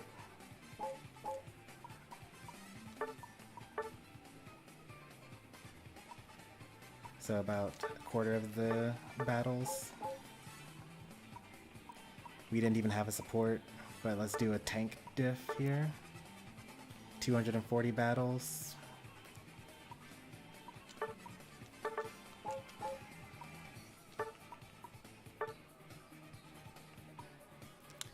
$3,000 battles. And at least they're bad at the game. So, I mean, they did literally stay top the entire time and just score the entire time. Who has a 73% win rate?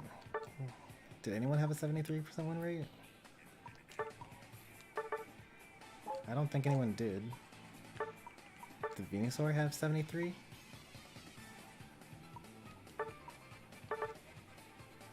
I think that at one point I accidentally went to quick battles. Yeah, that was quick battles.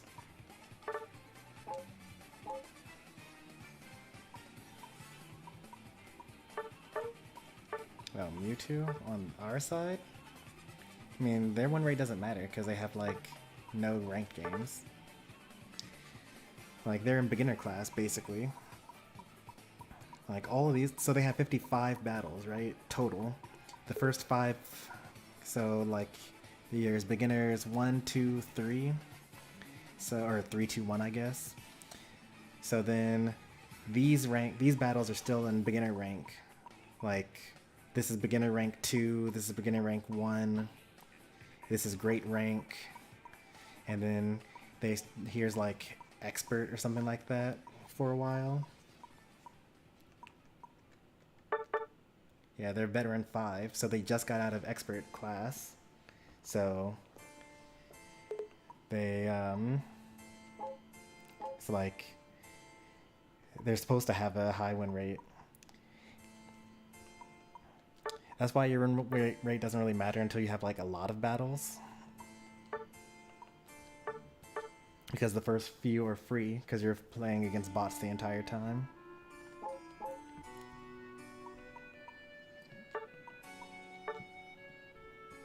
Oh boy. We were just doomed from the start. There's some of their games is like my Talonflame. So I'll give them a thumbs up. They did good for how few games they have.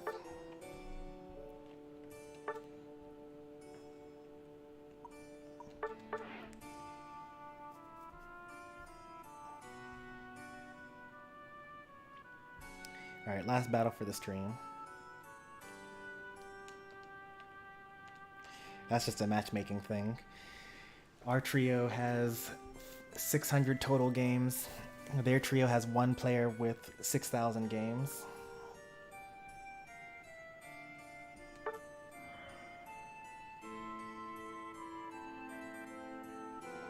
I'm gonna go a terrible build on Talonflame if I can. Why? You think this is too easy? The games have been too easy? You need more of a challenge? You need to be a little worse?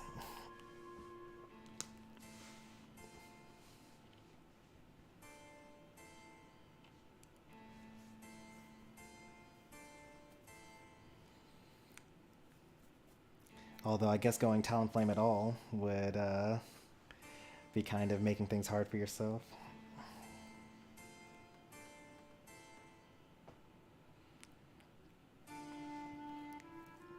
Oh yes, alright then. I mean, I don't particularly care. Standard battles, like this is where you're supposed to practice characters you want to get better with. So you can really run whatever you want. And even in ranked, you can run whatever you want. Like if I only cared about winning, then I would just solo queue. Discharge on Zeraora is very good now. That cooldown reduction, the shield that it gives, the fact that it comes out a level earlier, everything's good about it.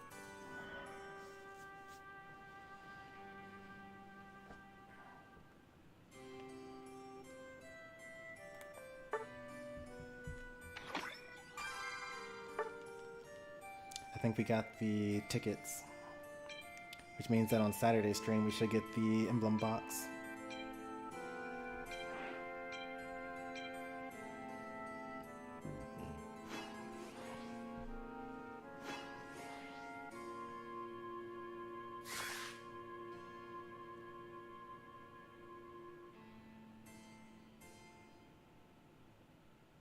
I think these are bots on our team. Either that or they're really slow to pick mobile players.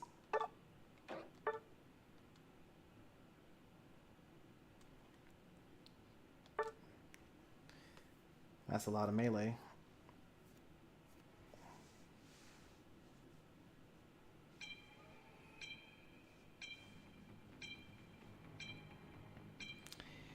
So about bots, if you don't call your lane first before picking your Pokemon, then the AI just kind of picks. Armor style Sylveon is how you know that you're definitely in a bot match, by the way. No human ever runs that skin.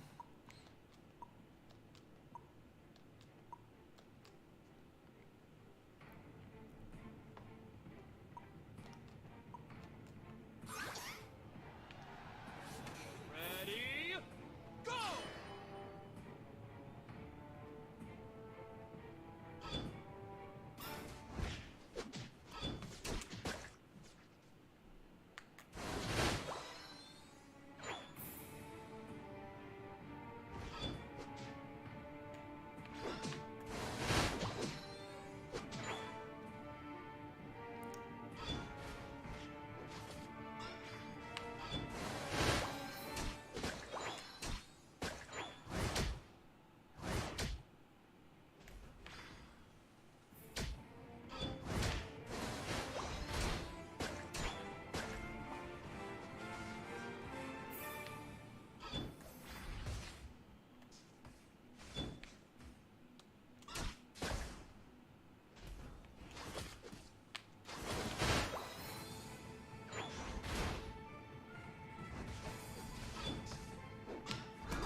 Are you gonna jump?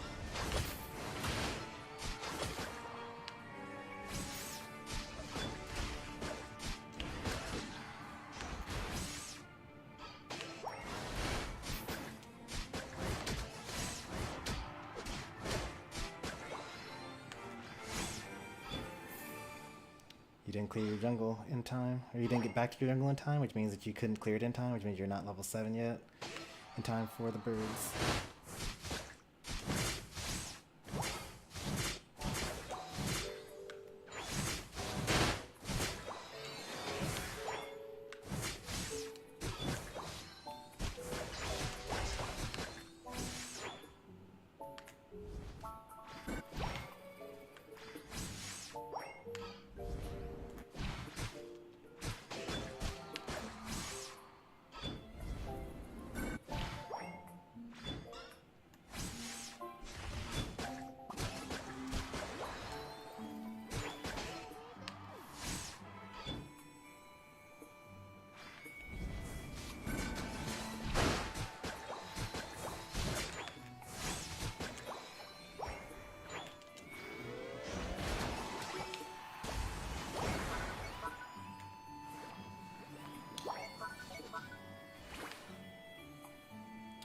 think that they got it. I think that they got it, so I'll go back to top.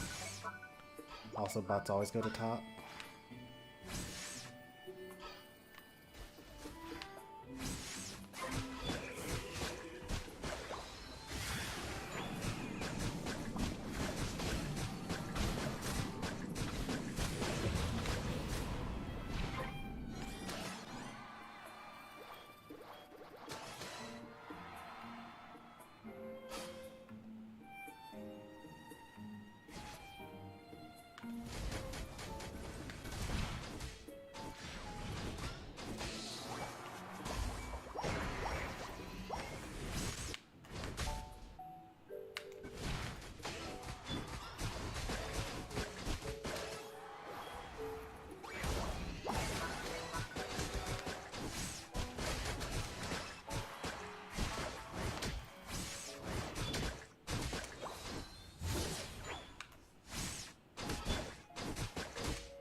This again?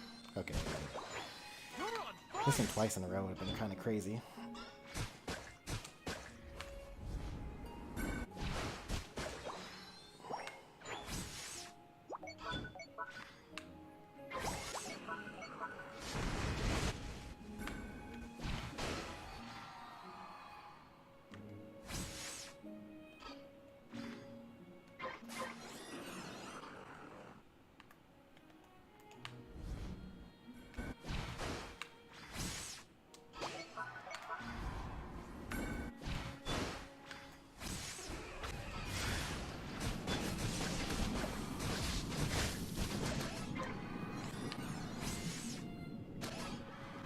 Oh, you must be trying out that, like, max cooldown fly build that you were talking about in the other stream not too long ago.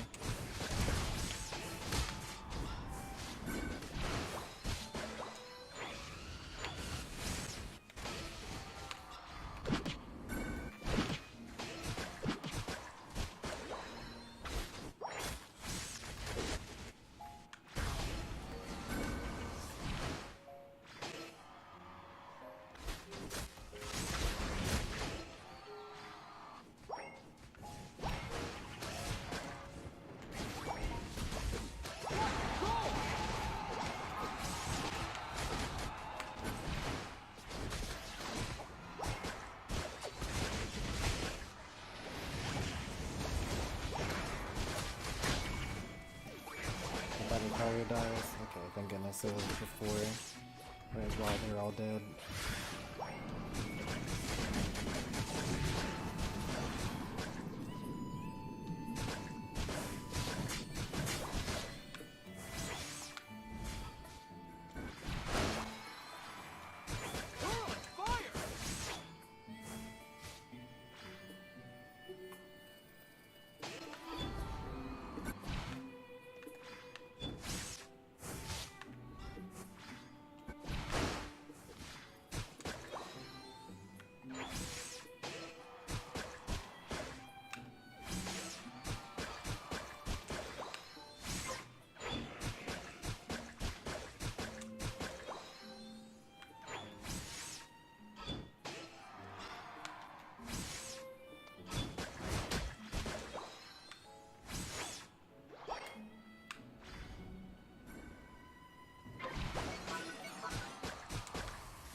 think if I had used my Fell Stinger on Regieleki, I would have gotten that in time.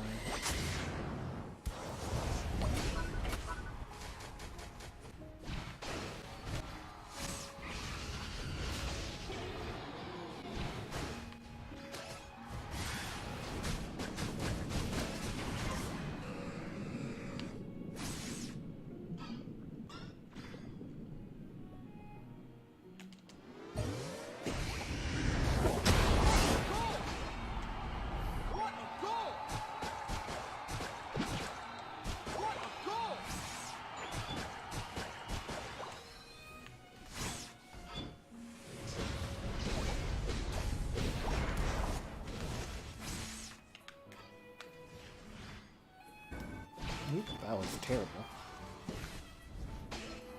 You're on fire!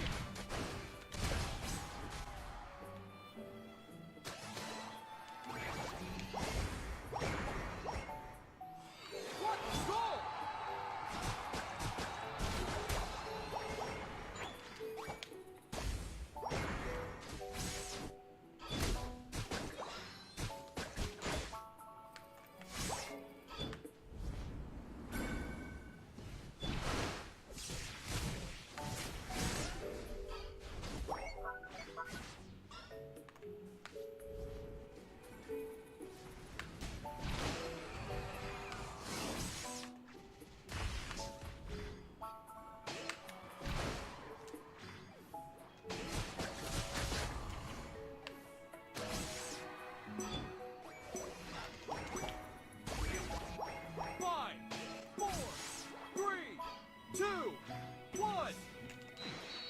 Time's up!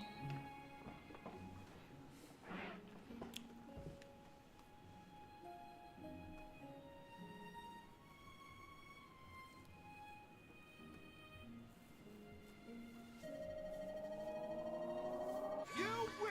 Just in general, Cheesy, you can't get more experience points by killing the enemies in lane than you can by just going back to your jungle. Unless the enemy jungler is level 5 and shows up twice, then you can probably get level 7. But if that happens, you probably need to be Water Urshifu in order to actually get that much experience like that. You're better off just going back to your jungle after the birds are cleared.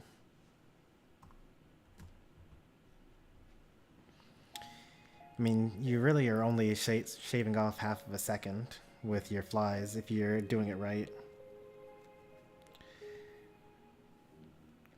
So like, if you miss your fly, it's still like 10 seconds. And if you hit your flies, it's still 5 seconds. You can just try it out. Like, you know, just go into practice mode and then see how long your build actually shaves off.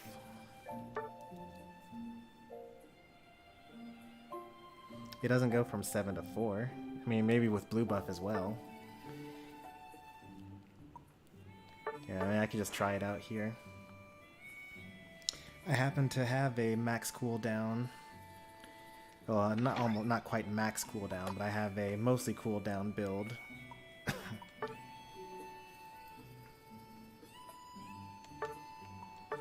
I don't know who either of these people are, so I'm going to decline. But if they are viewers, then they just need to try to join back.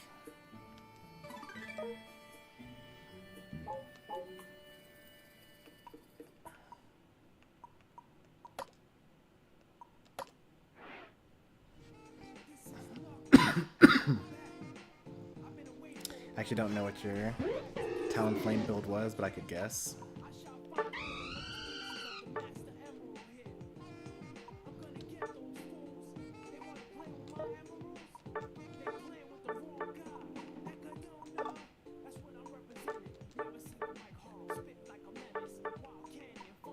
Oops, that's not it.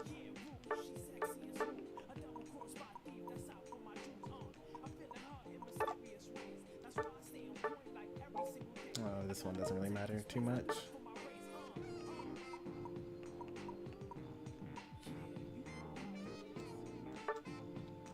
My Decidueye build is good movement speed and 7 black with 4 brown, even though that's not actually what I use for Decidueye, unless I'm like specifically trying to go for that.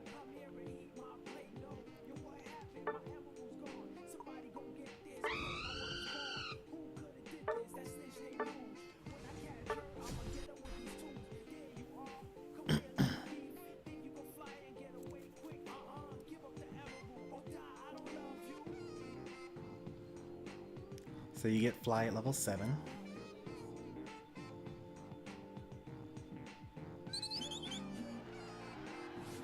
Ready, go!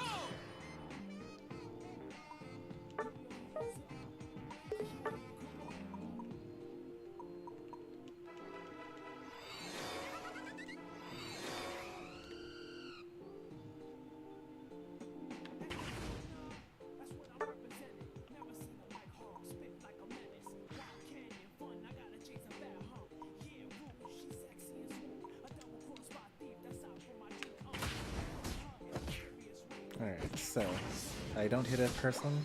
Oh, right. Don't hit a person. 10 seconds.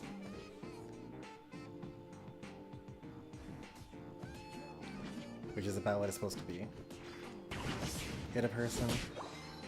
7 seconds. Now, that lowers it even further if I get blue buff. Because that's a free 20% cooldown.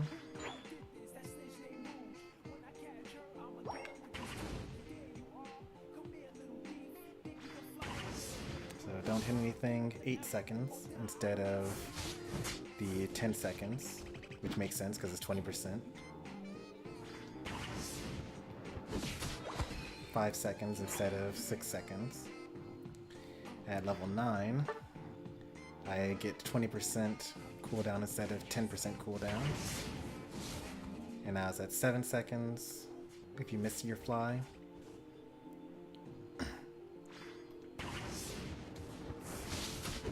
And it's 4 seconds instead of 5 seconds.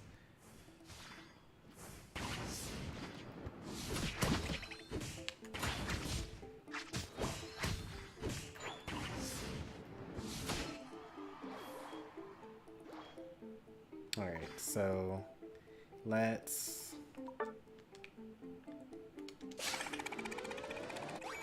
swap out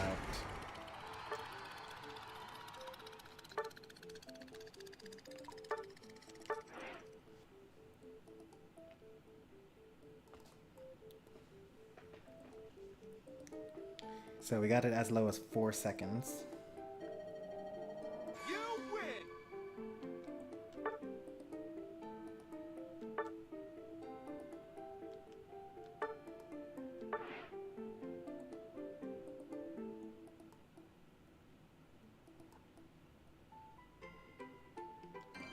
Nope, that's not what I want to do.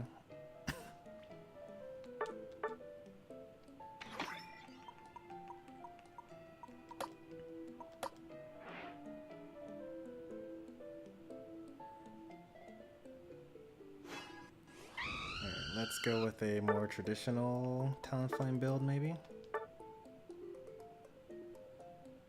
And in fact, I'll actually go even crazier on it.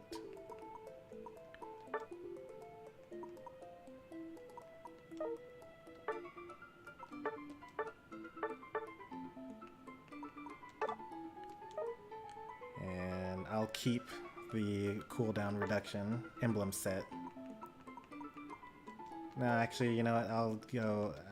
Let's take away all of the cooldown that you get from your build and see how much worse it is. So it was 4 seconds. Is as low as it got.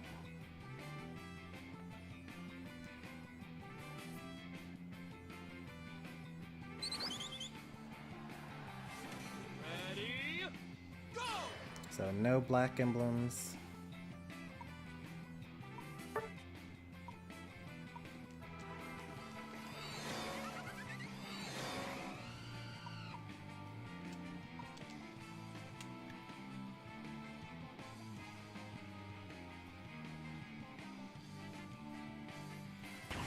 I miss. Still 11 seconds. It was 10 seconds last time, so we lost a second.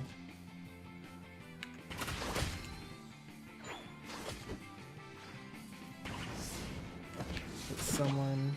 6 seconds instead of 5 seconds.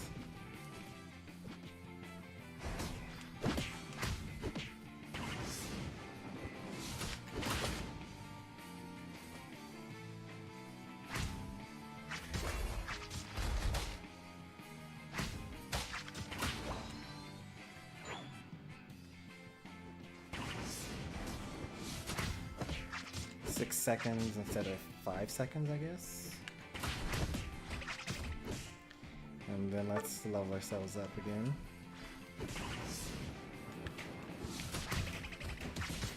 Five and a half seconds instead of 4 seconds.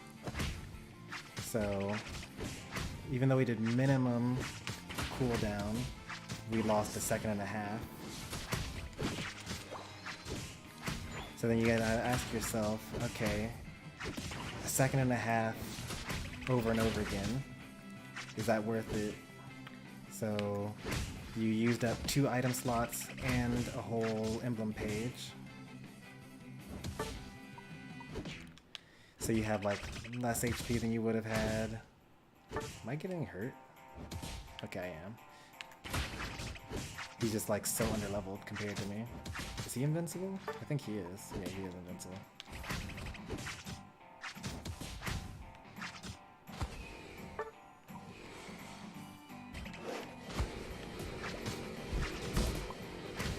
Which means you're gonna farm slower, or you don't have as much health as you need with like or you don't have a focus band, or you're not stacking if that's what you want to do.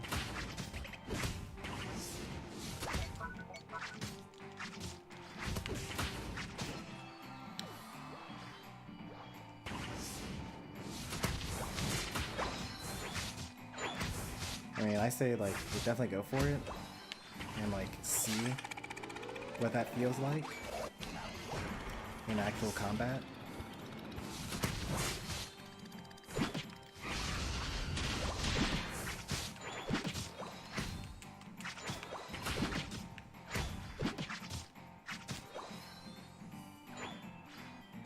And see like, you know, how much you live, how much your flies actually matter. But I'd say that generally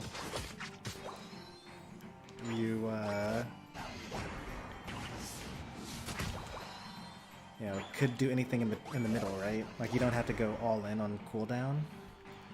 Like maybe if you go energy amp with black emblems without the shell bell, which is only 4.5% cooldown, which is like half a second off of your missed fly. I guess the other thing really is that the bigger the number, the more the cooldown matters. So, you know, getting 1% off of the fly is big because 11 is a really large number. But once you're like down to, yeah, see, it's only on an 8 cooldown here.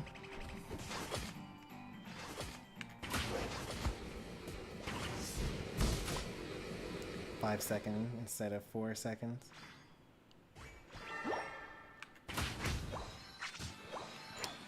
Just like think how much that half a second's worth it for you.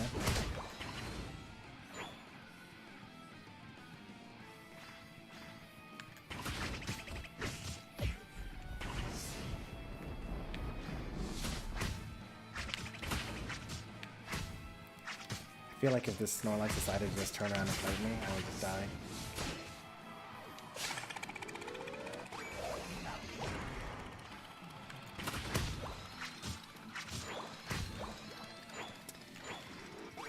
You'll remember there was like a couple of weeks or so where I was doing movement speed Decidueye, the emblem page that I have, and I also did muscle band with float stone and attack weight.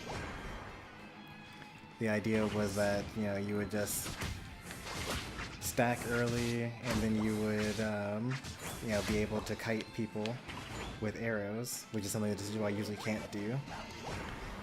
And it, you know, kind of worked. The issue ended up being, so like, if you had an enemy that didn't have any dash moves and it kind of worked very well, you could literally run away from them. As it turns out, the main issue that Decidueye has is more than just the fact that he's slow, but also that he has no dash moves.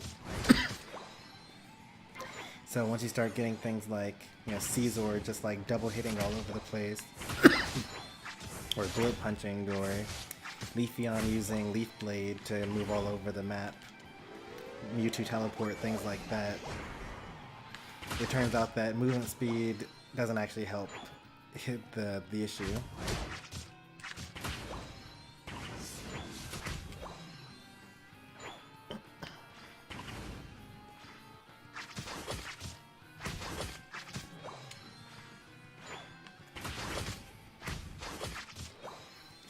And I only learned that by playing a bunch of matches.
That doesn't make sense to score right now. Not when I can get another clear here.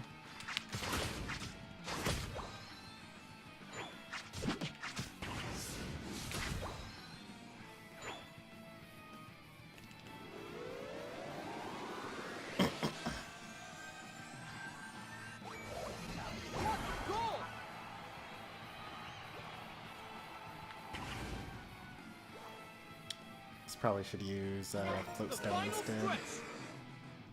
You're on fire!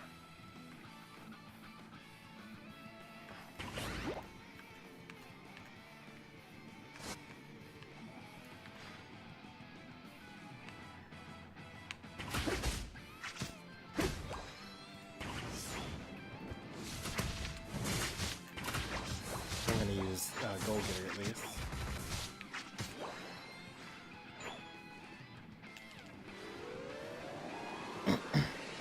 What would you consider a good build? My Talonflame build is weird anyway.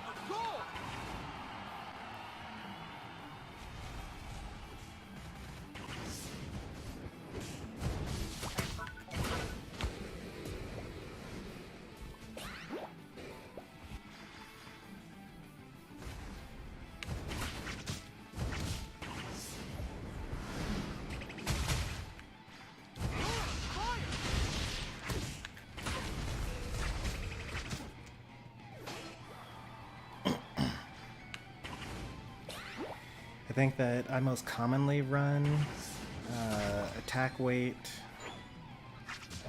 leftovers, and float stone. And it's in lane, generally speaking. But every single time I run it, I realize how terrible Score Shield is. Wait, did I even say Score Shield? I said attack weight. Yeah, so that's generally what I use, because I use more of a scoring Talonflame. But I also haven't really played Talonflame very much in the past several seasons. 5, 4, 3, Score Shield is really terrible. Especially on Talonflame, because he has so little HP. Like, basically, if you're trying to score like 20, then you're going to get stopped by a basic attack. you win!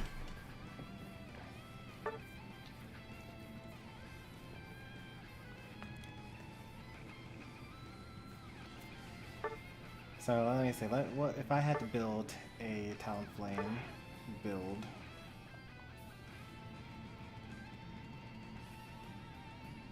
+300 health. Just use Buddy Barrier. That's 450 plus health. And when you use it in combat, it actually does something.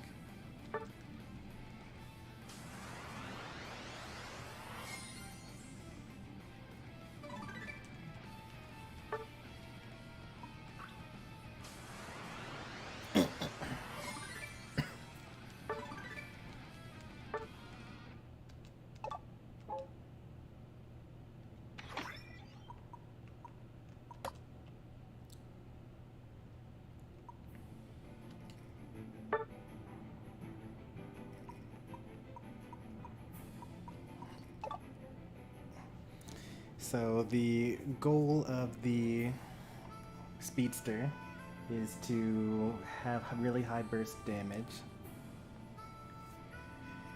I don't think it's bad, just outclassed. No, it's like actually useless though. Like, you only have 3 item slots, right? So what are you gonna put with your score shield? So you have a score shield here, right? That's 450 HP. Get a shield equal to 10% of its max HP. So 10% of max HP, what is that? On Talonflame. I'm looking it up real quick. If I went like max HP, let's say like I went crazy and I said like, alright, we're going to get as much shielding as we can get. Which this isn't even really it. I guess you would go EXP, sure. No, you would go cookie, and then you would get 6 stacks. So let's say you get 6 stacks of this, so you get 1200, 1440.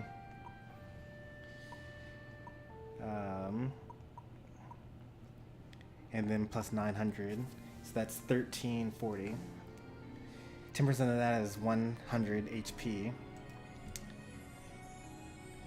On top of that, you got Talonflame's base HP, which at level 15 is 6,300 HP, so 10% of that, wait, 10%? Yeah, 10% of that is 600. So now you're up to like 700 HP. Let's say that you also got like an extra 300 HP from your emblem set, which is pretty standard.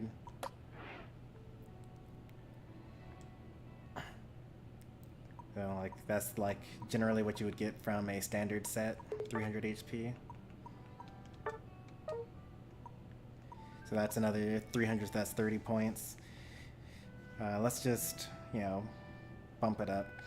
So let's just say that it's 100 because I kind of rounded for the other ones. So you've got like, I've lost track so far of how much HP you would have. But let's say that it's like 700 HP bonus that you get. It takes like 5 seconds to score 50 points. And how much does Just Fly without any items do by itself? Fly deals 2,700 damage. And then 2 basic attacks, or like boosted auto after that is 850. Flame charge after that is like 1257. So if you were to try to use a score shield versus a Talonflame that just didn't run HP, and that's without any stat increases, so no items equipped, no emblems equipped, anything like that, you wouldn't possibly be able to get a score off from there.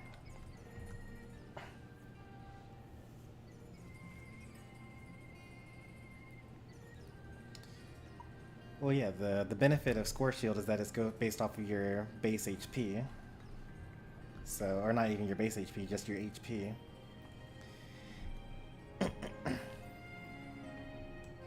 Like Blastoise has as much HP at level 11 that Talonflame has at level 15. So by the time you get to like level 14 or 15, now you're level 15, you've got 9,800 HP. 10% of that is 900. But even then, 900 HP. Fly does 2,000 HP. So if you doubled your HP, then you still get stopped by one fly. So like, what are you using your score shield for then? If one attack breaks score shield no matter what, right? Even on Blastoise, even on Blissey, which has like 10,000 HP. If Blissey doubled its max HP, 10,000 to 20,000, 10% of that is 2,000. 2,000 HP is how much of your score shield you have. One fly still breaks that. In fact, at what level does Talonflame's fly break a double HP Blissey's score shield? Let's just look it up. Talonflame fly. Starting from level 10, without any items, a regular Talonflame's fly, with no items, breaks a Blissey that somehow managed to double its HP trying to score shield something. At level 15, that is. So a level 15 Blissey trying to use score shield against a level 10 Talonflame fails. Score shield is good against some things, like if you were fighting, say, a Comfey that was trying to stop you from scoring, then, score shield would work on that. But pretty much anything that can really attack you, score shield is not really going to help you out with that. So you have to choose like what thing you're going to give up for that score shield. Are you giving up the buddy barrier? Are you giving up the EXP share? EXP share is like the best item in the game, so like who's giving that up? Technically most people in solo queue are giving that up. You got focus band to keep you alive in the actual fights, which is very important. And then like either muscle band or some sort of stacking thing, or usually muscle band is what you'd be giving up, or some sort of critical hit thing.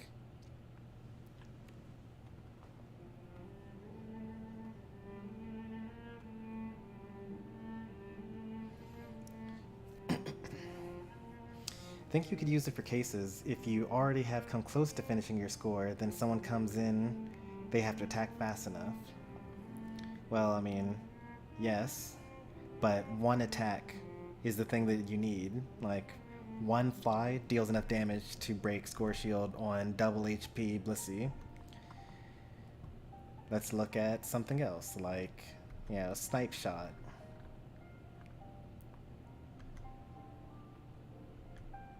Snipe shot will break double HP Blissey's score shield. Okay, it actually takes it up to level 13. So that's actually pretty good.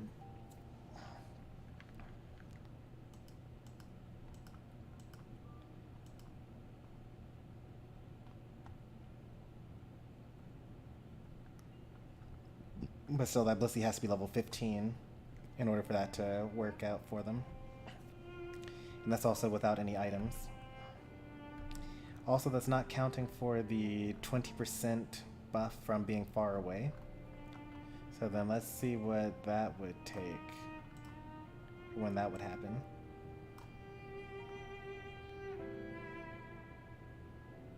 Starting at level 11 is when you would break it with Spirit Shackle. Or how many Cinderella's basic attacks does it take? That's too much math because I had to do every third one. I guess I could do 3 sets. Every third attack is a boosted attack. So you can just say after 2 you get 170. Oh, so 2 basic attacks is 170 and a boosted attack is 175. So That's kind of convenient.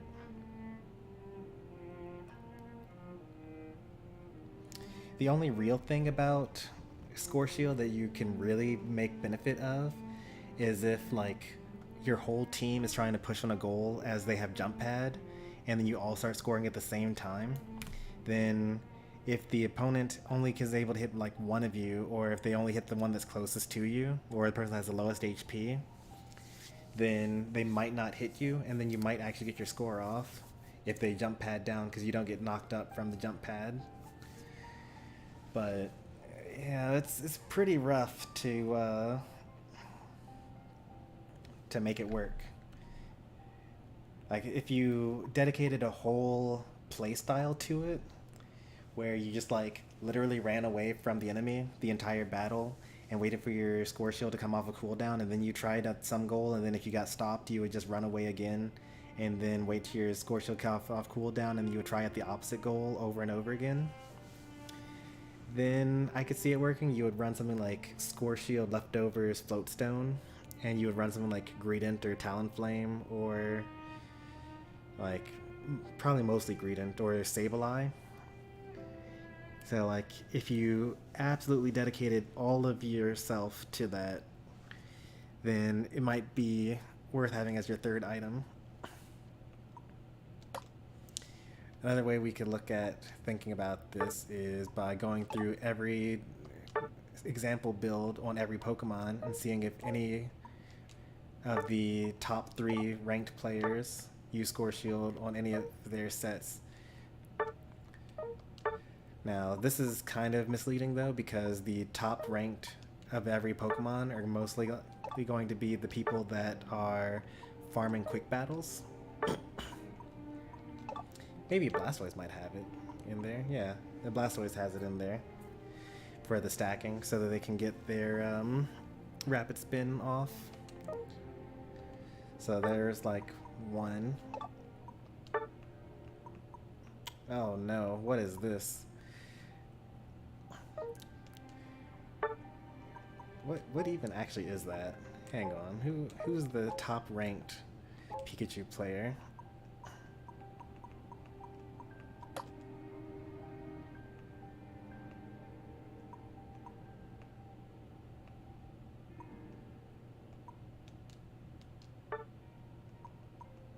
I'm not going to actually go through all of this because that would be ridiculous.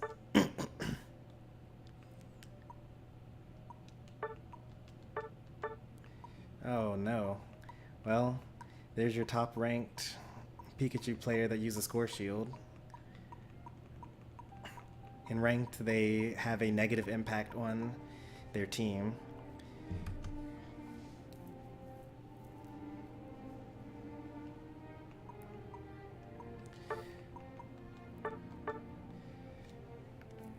This is why they're a top-ranked Pikachu player, because they farm quick battles. And even then, they only have a 70% win rate.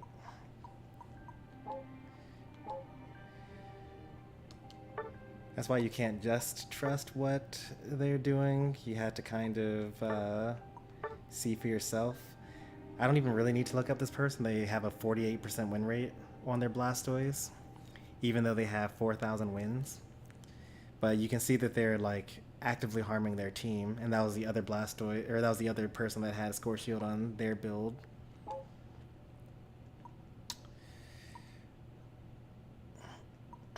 But yeah, if you wanted to waste your time doing that, you could go through every Pokemon, and you'll see that if you compare their rankings to the actual builds, that, you know, you're not going to find very many Score Shields. Like Blissey I could see, because like, what else are you going to run? Blissey doesn't really have much else to run, because all you do is just cast Sing. So I would run like EXP Share, Buddy Barrier, Focus Band. No, I still wouldn't run this on Wigglytuff either. But I could at least see it on Wigglytuff.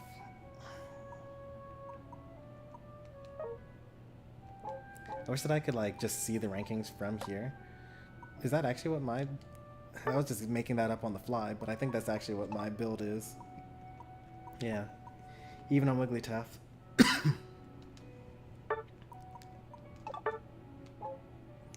Now, my Blastoise, I think, ran Score Shield for quite a while. But, like, with both Spoon and EXP Share being as good as they are right now, it'd be tough.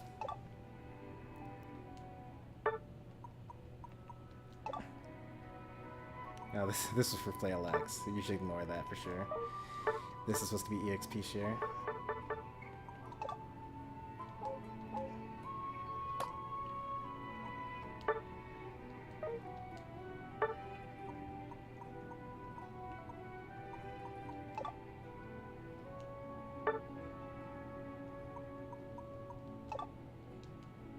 Yeah, it's like this. I just run the same build everywhere.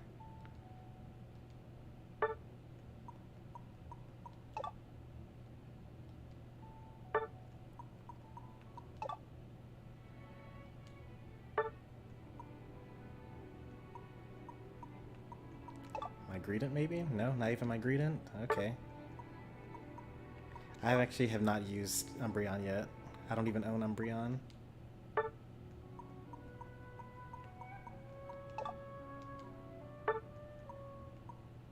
Surely Crustle, right?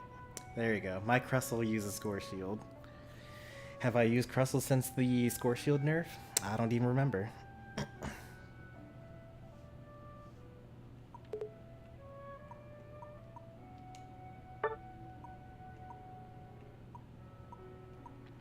I don't need to check any of my attackers. I trust myself to not run Score Shield on any of them. Lucario maybe? Nope, not Lucario.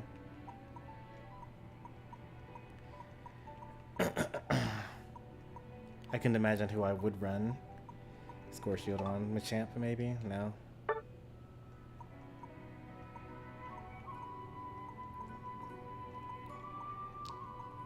I don't really play speedsters other than like Gengar and Talonflame.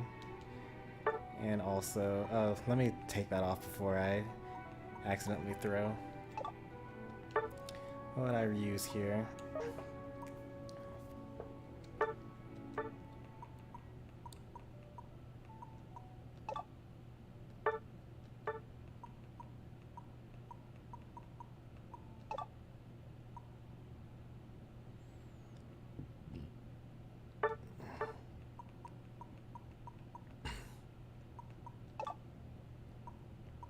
Hey, weakness policy?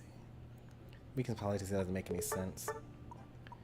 It'd be like Rapid Fire Scarf, or like maybe Drain Crown. Drain Crown's also pretty terrible, but there's like no way to heal yourself when you're a Talonflame.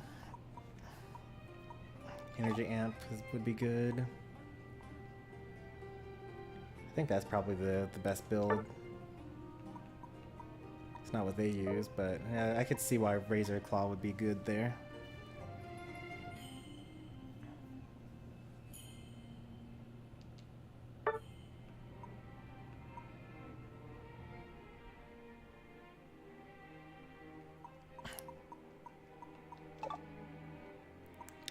Mewtwo 4 support would also be really weird or complicated. Like, who's jungling? Who's laning? Who's laning with who? What lane do you gank? What happens if you just group up together and your team and your enemies just go to the opposite side and score the entire game? What happens when your Mewtwo actually dies? Because, you know, you're gonna get hit by something like, you know, Delphox's Fireworks, which reduces healing received, and then, you know, something like Trevenant hitting you with Woodhammer, hitting the whole team with Woodhammer or something like that. You just won't die. Alright. Mewtwo has a pretty good win rate right now.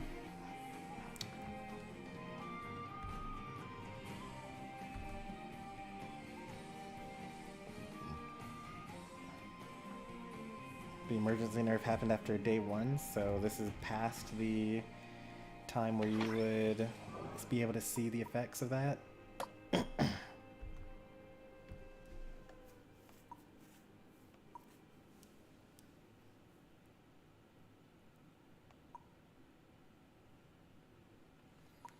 So close. I just need a couple more days worth. Like 3 more days. And then I'll be able to get Mewtwo maybe. Actually I need 4 days.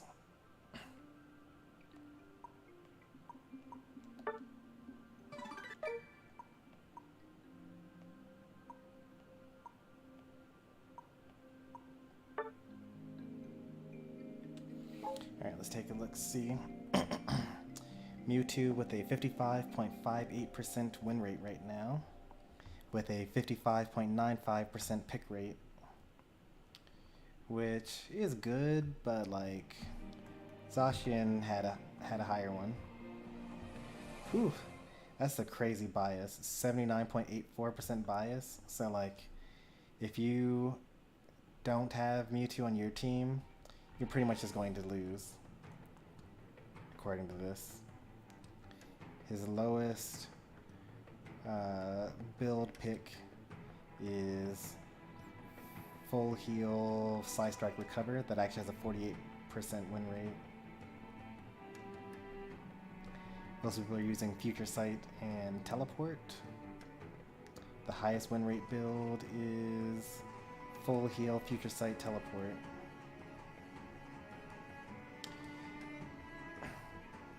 Skillies are trying to tell me that Side Strike is better, but yanking someone from the opposite team into your team is just so broken.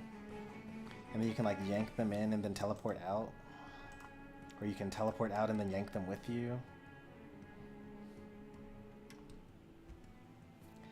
And the only thing Side Strike is just like, oh, you're unstoppable, and people are just like, oh, he's unstoppable. That's so broken. It's not that bad. There's also unstoppable stuff in the game.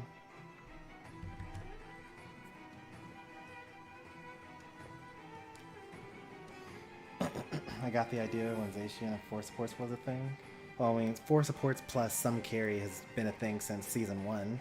Not Season 1, because there weren't 4 supports, but the 4th support that came out, which I think was Hoopa, it was Eldegoss, Mime, Blissey, Hoopa. And, you know, 4 supports carry has just been a thing since then. Like, 4 supports Machamp, 4 supports Garchomp, 4 supports Zacian, 4 supports Mewtwo, 4 supports Urshifu, especially now that Comfey is one of the supports, and Clefable. It's like pretty common. You can actually just like look up, you know, other YouTubers have done it already. Like, if you look up Pokemon Unite Exodia, then there are going to be a couple of them.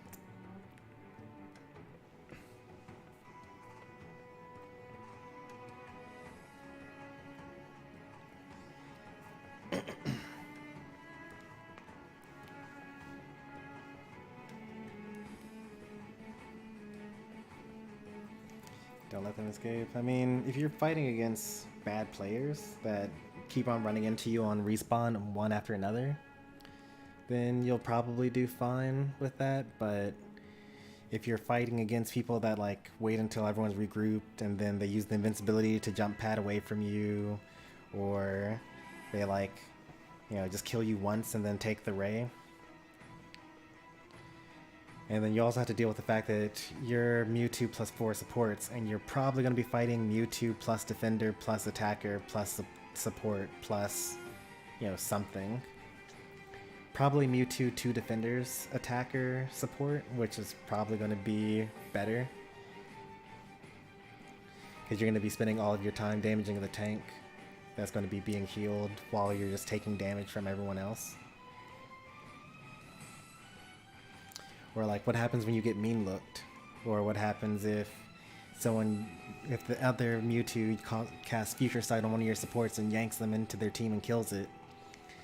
Or if they just don't target you because you're a Mewtwo and they target your supports instead.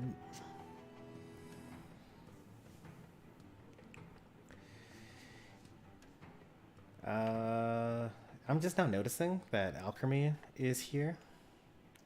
Does that mean that Alchemy is going to be coming to Unite?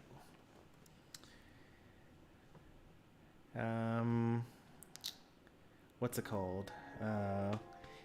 Phantom was the hologram once and became part of the thing, and I can't think of any others. But I'm pretty sure that everything that has been in the background in the past has become playable since then. So that could be pretty cool.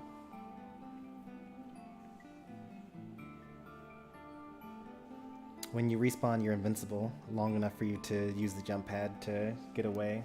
So you literally can't spawn camp in this game after 5 minutes. And if you've already broken all 5 towers, or all 4 towers by the time 5 minutes are up, then you were going to win regardless of anything, and they're just kind of bad at the game to begin with.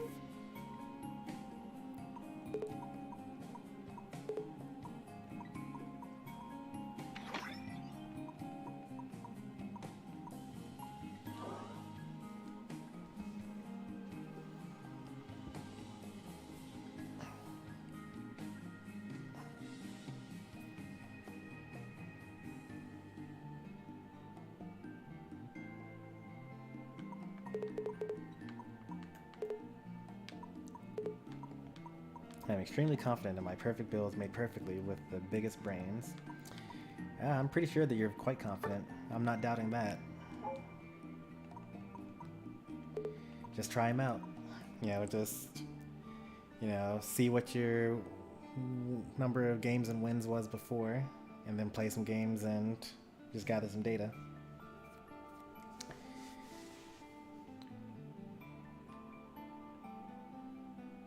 Alchemy is also over here, by the way.